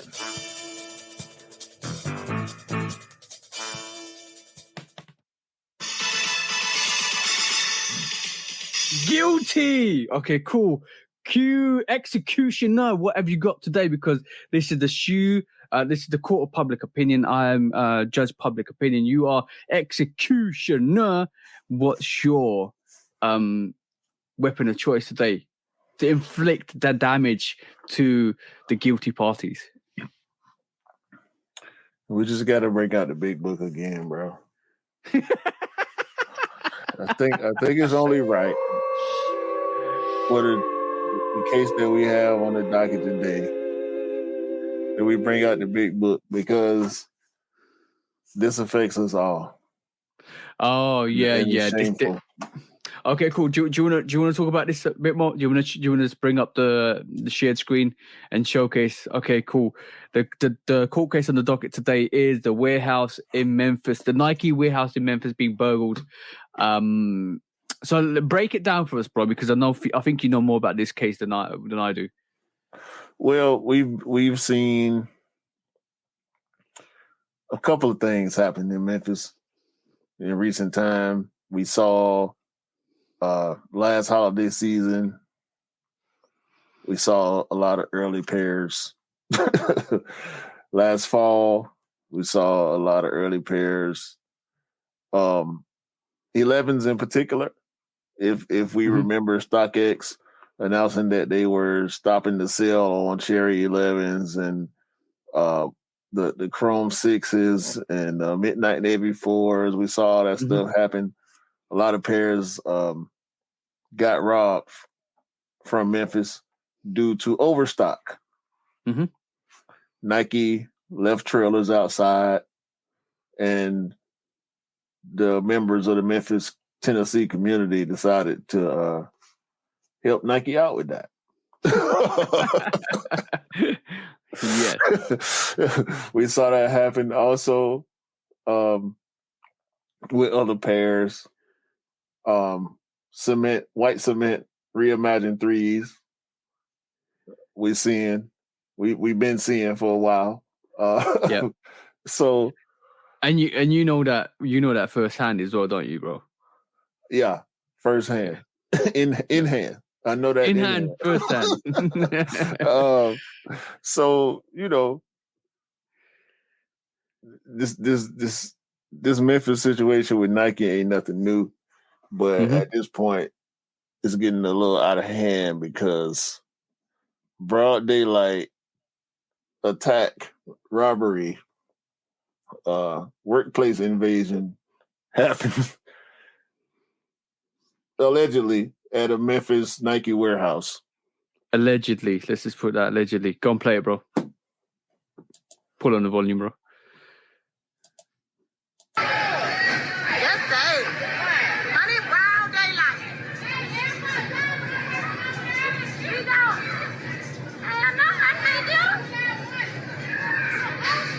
As you can see, these burglars are basically packing up the Nike boxes, and they're literally, just attacking the staff and just packing up these boxes, hoodies on. Like the staff are trying to push them away. They close the doors and they drive off. So that's a lot of stock that's just gone missing off the back of the wagon, bro. We call it back of the wagon because obviously stolen goods are off the back of the wagon. But yeah, that's a bad situation for Nike. Like, this has actually gone viral. And Nike's got to do something about this, bro. Yeah, I don't know what they're gonna. I don't know what they're gonna do, but they need to do something about this. I think this is wrong on so many levels. It's wrong on obviously the criminal aspect. Broad daylight, you're running up in there. And they end up getting attacked. Looked like they ran in there unarmed. Thankfully for the victims, because I think everybody that worked there was a victim that day. Yeah. It looked like the assailants. Excuse my excuse my language.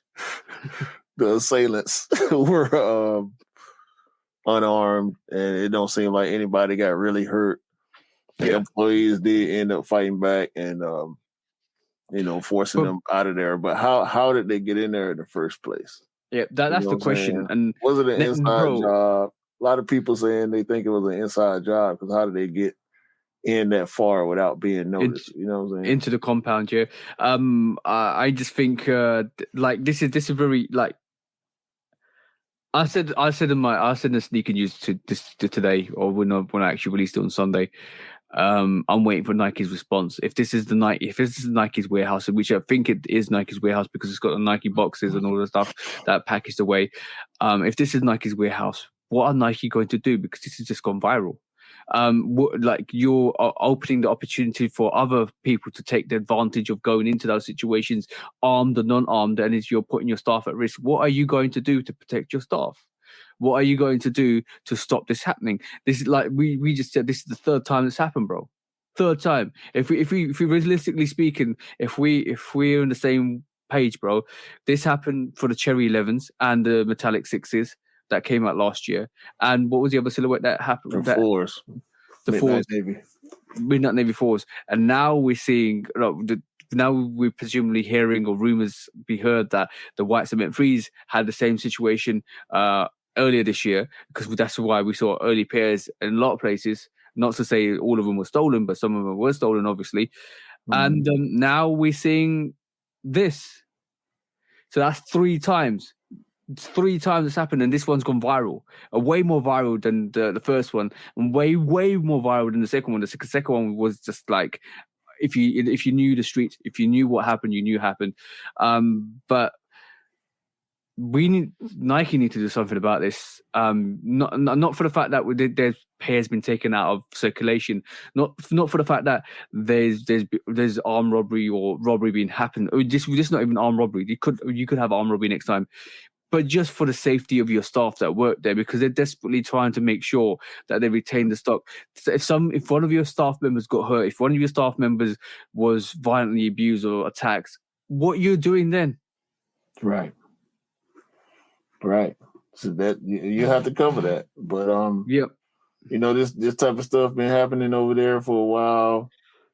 I think at this point, a lot of blame got to go around. Obviously, the criminals get blamed, but also on the Nike side, the security side, the safety side, y'all need to take a look at this big book. It's got the swoosh on it. You know what I'm saying? Maybe y'all need to go over y'all safety handbook for y'all protocols, y'all policies, and get it together, man. Exactly. Guilty. To be honest, I'm just saying guilty to the offenders. Rather than, I want to say. Actually, I agree with you. I'm going to say guilty on all parties, because this is not the first time it's happened. If it was the first time it's happened, then obviously we can just justify the fact that Nike need to do something about it. Because the third time it happened, the third time the first time probably the staff were in danger because you left your packages out. Second one, we don't know what happened. Third time, this is actually predominantly in your warehouse in daylight. So you need to do something about this, because you just can't leave your staff unprotected, because next place they'll be running in with more lethal weaponry to actually take as much more stock as possible, because sneakers are desired. And this is what I hate about just the hype behind sneakers, is the fact that there's this drama that happens with it is not justifiable. Robbing a place is never justifiable in any aspect. So first hand, the offenders are definitely guilty, bro. And second hand, Nike, we need a response from you, because this can't happen. This can't happen at all ever again. And I'm just gonna say one last thing. The charges put against to the offenders is you'll never get any more Nikes ever again. Take them Nikes away. Ban them. Block their IP. Guilty. I'm glad you threw the book at them. Sure. When resale is too high. Damn resellers. Order. When hype beats go too far. These damn hype beasts. Order in the court. Order. The back door opens. Guilty. It's time for order in the court. The sneaker court of public Guilty. opinion.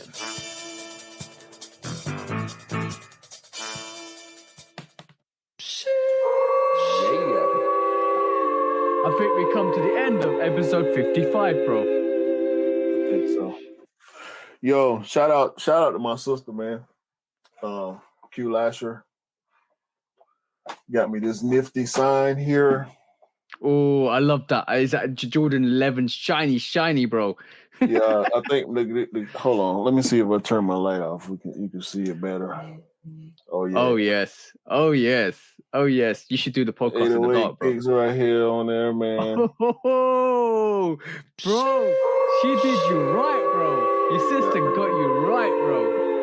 out to Q Lasher, man. Get me right. You know what I'm saying? It kicks the little plaque with the little light situation, man. It's going down over here, man. I love it, man. Gee, Battery that's operated and plugged. I got it plugged in right now too. Yo, holla at me on the back end. You want to get? I know. I think your logo will look real nice like that. You know what I'm saying? Yeah, I might need to holler. I'm planning to get what do you call it? A light feature there. Yeah, I wish I could throw it on the wall. I might have to get a shelf or something just to put it on the wall to have it up there. Yeah, or I was looking to get a Jordan clock at the back there. I got a Jordan clock, bro. Matter of fact, I think we saw it early. Yeah, we saw it early on the old podcast as well when we did it. But by the way, thank you guys for continuously catching up with us on the audio channels because we just hit. Oh, that's awesome! That's awesome. I need one of those. That's all the ones. But yes, I want the 1 to 12. That goes from 1 to 12. And yeah, I want the 1 to 12 too. But the little Jordan like models are quite expensive themselves as well, each individually as well. Right. But I'm gonna say thank you guys for showing us so much love on the actual audio channels. We just I loaded episode 14 up. It's been how many weeks has it been? Because I've been doing 2 episodes a week. So that's 7 weeks we've done it, almost 2 months, and we're up to 103 downloads on the audio channels. So thank you so much for showing us some love on the audio channels. It's still growing. It's a lot of people are still coming back and growing and downloading, and I'm getting some good feedback, which is awesome. We're only getting better and better as we do this. Obviously from the first episode 14 to 40 episodes down to episode 55 or 41. I mean, episode 55. We are so much more better than we originally was. I went and listened back to some of the podcasts the other day because I'm actually clipping them, and I realized we didn't really realize we was going to do it for audio channels. We thought we were just going to do it for YouTube, and all of a sudden we just started pushing on audios, and you could hear the transition from when we actually went from just listening, from just viewing to listening and viewing as well. So it's good. It looks promising. We're growing as always. We're growing. We're getting more views on the podcast on the YouTube channels as well, which is great because a lot of people are liking the content, which is absolutely phenomenal. So thank you guys for continuous support and love that you're showing us. We do this because we love this, but we also do this because we want to just kind of give you some information and just kind of bring you something different every week because we just want to be ourselves. And I hope you do just keep enjoying the stuff we're pushing out. Facts. We'll be back.